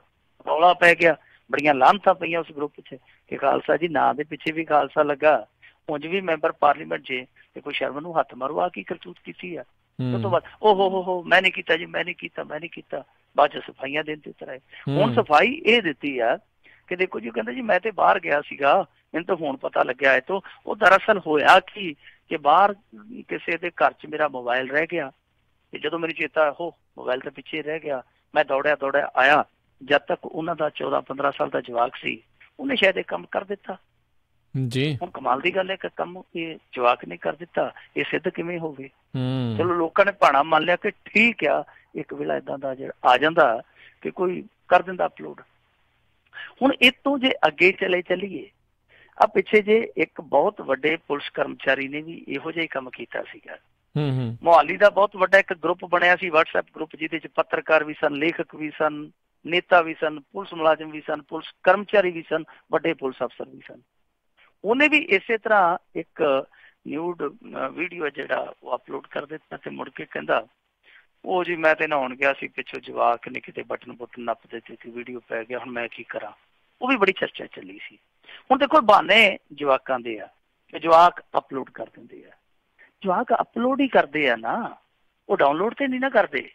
ਇਹਦਾ ਮਤਲਬ ਆ ਕਿ ਉਹ ਸਮਾਨ ਤੇ ਤੁਹਾਡੇ ਮੋਬਾਈਲਾਂ 'ਚ ਹੈ ਨਾ, ਤੁਸੀਂ ਇਹ ਤੇ ਮੰਨਦੇ ਹੋ ਕਿ ਹਾਂਜੀ ਅਸੀਂ ਨਹੀਂ ਪਾਇਆ, ਪਰ ਇਹ ਨਹੀਂ ਤੁਸੀਂ ਕਹਿੰਦੇ ਕਿ ਸਾਡੇ ਮੋਬਾਈਲ 'ਚ ਹੈ ਨਹੀਂ ਸੀ। ਇਹ ਵੀ ਤੇ ਦੱਸਣਾ ਚਾਹੀਦਾ ਕਿ ਕੀ ਤੁਹਾਡੇ ਮੋਬਾਈਲ ਦੇ ਵਿੱਚ ਸੀ ਜੋ ਅਪਲੋਡ ਹੋ ਗਿਆ, ਜਾਂ ਕਿਸੇ ਨੇ ਡਾਊਨਲੋਡ ਕਰਕੇ ਕਿ ਜਵਾਕ ਇੰਨੀ ਅਕਲ ਰੱਖਦਾ ਕਿ ਪਹਿਲਾਂ ਡਾਊਨਲੋਡ ਕਰੂਗਾ ਫਿਰ ਅਪਲੋਡ ਕਰੂਗਾ। ਇਹ ਨਹੀਂ ਦੱਸਦੇ, ਇਹ ਦੱਸਦੇ ਜੀ ਹਾਂਜੀ ਉਹ ਦੂਜੇ ਨੇ ਕਰਤਾ। ਇਹ ਸਾਫ਼ ਨਹੀਂ ਕਰਦੇ ਕਿ ਮੋਬਾਈਲ ਦੇ ਵਿੱਚ ਸੀ, ਜੇ ਸੀ ਤੇ ਉਹ ਰੱਖਿਆ ਕਾਹਤੋਂ ਸੀ। ਇਹ ਨਹੀਂ ਕਹਿੰਦੇ ਕਿ ਗਾਹ ਤੋਂ ਅਸੀਂ ਏਦਾਂ ਦਾ ਕੰਮ ਵਿੱਚ ਰੱਖਾਂਗੇ ਨਹੀਂ। ਜੀ ਜੀ ਜੀ, ਜਾਂਦੇ ਮਿੰਟੂ ਜੀ ਗੱਲ ਕਰ ਲਈਏ। ਇੱਕ ਬੜੀ ਦੁਖਦਾਈ ਖਬਰ ਆ, ਨਵੇਂ ਵਿਆਹੇ ਜੋੜੇ ਨੇ ਆਤਮ ਹੱਤਿਆ ਕਰ ਲਈ। ਇਹ ਜਗਰਾਉਂ ਦੇ ਲਾਗੇ ਪਿੰਡ ਹੈ ਡੱਲਾ, ਉਹਦੇ 'ਚ ਵਾਪਰੀ ਹੈ ਘਟਨਾ, ਜਿੱਥੇ ਇੱਕ ਪਤੀ ਪਤਨੀ ਜਿਹੜੇ ਕਿ ਬਹੁਤ ਨੌਜਵਾਨ ਸਨ, ਮੇਰੇ ਖਿਆਲ ਦੇ ਨਾਲ ਮੁੰਡੇ ਦੀ ਉਮਰ 29-30 ਸਾਲ ਆ, ਉਹਦੀ ਘਰ ਵਾਲੀ ਦੀ ਮਸਾਂ 24-25 ਸਾਲ ਹੋ ਗਈ। ਉਹਨਾਂ ਦੋਨਾਂ ਨੇ ਰਾਤ ਨੂੰ ਗਲ 'ਚ ਰੱਸਾ ਪਾ ਕੇ ਫਾਹਾ ਲੈ ਲਿਆ, ਦੋਨੇ ਮਰ ਗਏ। ਸਵੇਰੇ ਦੇਖਿਆ ਉਹਨਾਂ ਦੀ ਮਾਂ ਨੇ ਮਰੇ ਪਏ ਸਨ ਦੋਨੇ। ਤੇ ਇਹ ਤੋਂ ਵੀ ਦੁਖਦ ਗੱਲ ਇਹ ਆ ਕਿ ਜਿਹੜੀ ਉਹ ਕੁੜੀ ਸੀਗੀ, ਨਵ-ਵਿਆਹੁਤਾ ਹੀ ਸੀ, ਨਵਾਂ ਵਿਆਹ ਜੋੜਾ ਸੀਗਾ, ਉਹ ਨਵ-ਵਿਆਹੁਤਾ ਕੁੜੀ ਹੈ ਜਿਹੜੀ ਉਹ ਗਰਭਵਤੀ ਸੀ। 7 ਮਹੀਨਿਆਂ ਦਾ ਗਰਭ ਜਿਹੜਾ ਸੀ ਉਹ ਵੀ ਉਹਦੇ ਪੇਟ 'ਚ ਪਲਦਾ ਪਿਆ ਸੀ, ਜਿਹੜਾ ਮਰ ਗਿਆ। ਬਹੁਤ ਜ਼ਿਆਦਾ ਦੁਖਦ ਗੱਲ ਆ। ਹਾਲਾਂਕਿ ਇੱਕ ਮੀਡੀਆ ਅਦਾਰੇ ਨੇ ਇਹ ਦਾਅਵਾ ਕੀਤਾ ਕਿ ਜਿਹੜਾ ਉੱਥੋਂ ਦਾ ਸੰਬੰਧਿਤ ਥਾਣੇਦਾਰ ਆ, ਉਸ ਥਾਣੇਦਾਰ, ਉਹ ਕਹਿੰਦਾ ਕਿ ਸੁਸਾਈਡ ਨੋਟ ਅਸੀਂ ਬਰਾਮਦ ਕਰ ਲਿਆ। ਸੁਸਾਈਡ ਨੋਟ ਦੇ ਵਿੱਚ ਕਾਰਨ ਇਹ ਲਿਖਿਆ ਗਿਆ ਖੁਦਕੁਸ਼ੀਆਂ ਦਾ ਕਿ ਇਸ ਮੁੰਡੇ ਦੀ ਕੋਈ ਸਿਸਟਰ ਸੀਗੀ ਜਿਹੜੀ ਉਹ ਇੱਥੇ ਰਹਿੰਦੀ ਸੀ, ਮੈਰਿਡ ਸੀ ਪਰ ਸ਼ਿਫਟਡ ਸੀਗੀ, ਉਹ ਇੱਥੇ ਰਹਿੰਦੀ ਸੀ ਔਰ ਉਹਦੇ ਗਲਤ ਤਾਲੁਕਾਤ ਸਨ ਕਿਸੇ ਦੇ ਨਾਲ ਤੇ ਪਿੰਡ 'ਚ ਬਹੁਤ ਜ਼ਿਆਦਾ ਤੋਏ ਹੁੰਦੀ ਸੀ। ਉਹਦੇ ਤੋਂ ਨਿਰਾਸ਼ ਹੋ ਕੇ ਇਹਨੇ ਇਹ ਕਦਮ ਚੁੱਕਿਆ। ਸੋ ਸੱਚਾਈ ਪਤਾ ਨਹੀਂ ਕੀ ਆ। ਹਾਲ ਦੀ ਘੜੀ ਇਹੀ ਦਾਅਵਾ ਕੀਤਾ ਜਾ ਰਿਹਾ ਕਿ ਇਹ ਜਿਹੜੀ ਆਤਮ ਹੱਤਿਆ ਸੀ ਦੁਖੀ ਹੋ ਕੇ ਕੀਤੀ ਗਈ ਆ। ਪਰ ਜੋ ਮਰਜ਼ੀ ਹੈ, ਇਹ ਇੱਕ ਤਰ੍ਹਾਂ ਨਾਲ ਕਹਿ ਲਈਏ 3 ਜਾਨਾਂ ਦਾ ਕਾਣ ਹੋ ਗਿਆ।